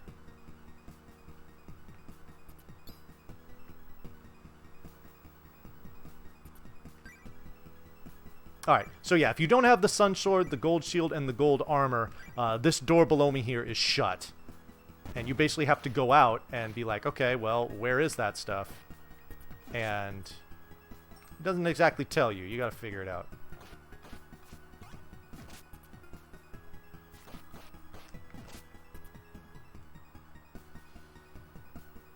Oh, shoot. Okay. Ring the bell again.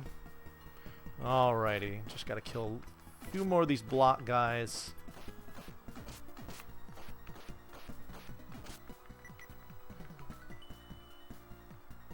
Oh my god, that's right. I didn't get the second potion.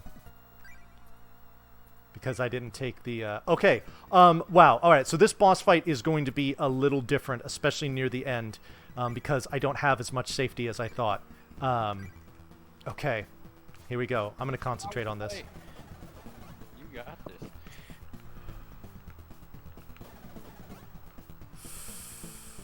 Oh, man. Shoot. Okay.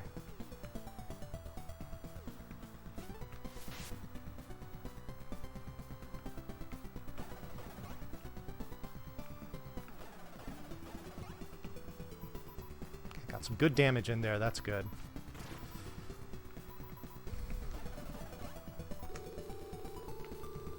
Okay. This life has to last me for the rest of the fight, which is probably now it's over halfway over for sure. I got a bunch of damage in there. Time is as soon as I score the final hit. And it's close. Oh no, don't do that. Don't. There it is. Time. Okay, 113. Right. Cool. Good job, Vanny. Alrighty, thank you so much. Alrighty. So, up next we got Sloa the Demon. So I'm gonna go ahead and bring him on down in here with us. Okay. I'm gonna venture a guess that y'all are gonna be watching some Crosscode coming up. Sloa!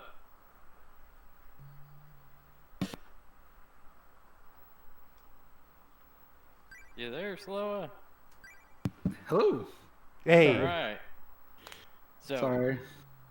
so Slow It. What will you be doing for us tonight? So I'm going to be doing some Final Fantasy VII PC any percent. So what makes this if you've never seen any Final Fantasy VII runs, or you have and you don't, but you've never seen like a PC run. I don't want to spoil too much because there's a lot to this run, and it's really fun. It's really awesome to watch. So, but we're gonna be doing some Final Fantasy VII PC any percent. And you have some dono incentives for us, right? Yes. So due to the fact that we do skip a lot compared to like the console versions, we're only going to be like two naming bid wars, which is going to be Tifa and Red. And also we're going to be, since this game is just so broken, we actually able to even just skip the Sephiroth fight, and just basically go straight to the scripted part and just end the game. So we also have the fight Sephiroth. So. All right. Vanny, do you have any parting words for everyone?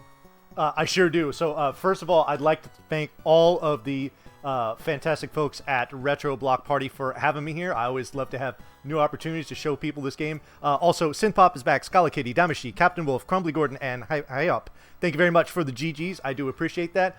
If you enjoyed what you were watching here, either the runs, myself, maybe a combination of the two, whatnot, I do appreciate it if you give me a follow. Right there, you see my name, Vani_Von. I do retro speed runs like this all the time.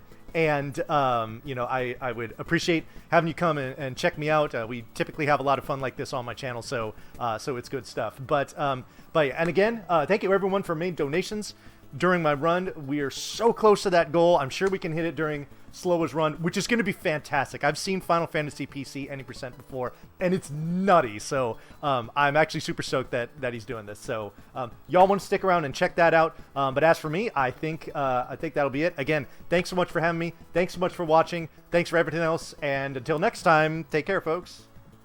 All right, Vanny, go ahead and count us down from 5, and then stop streaming. Alrighty, you ready? 5, 4, 3, 2, 1, and...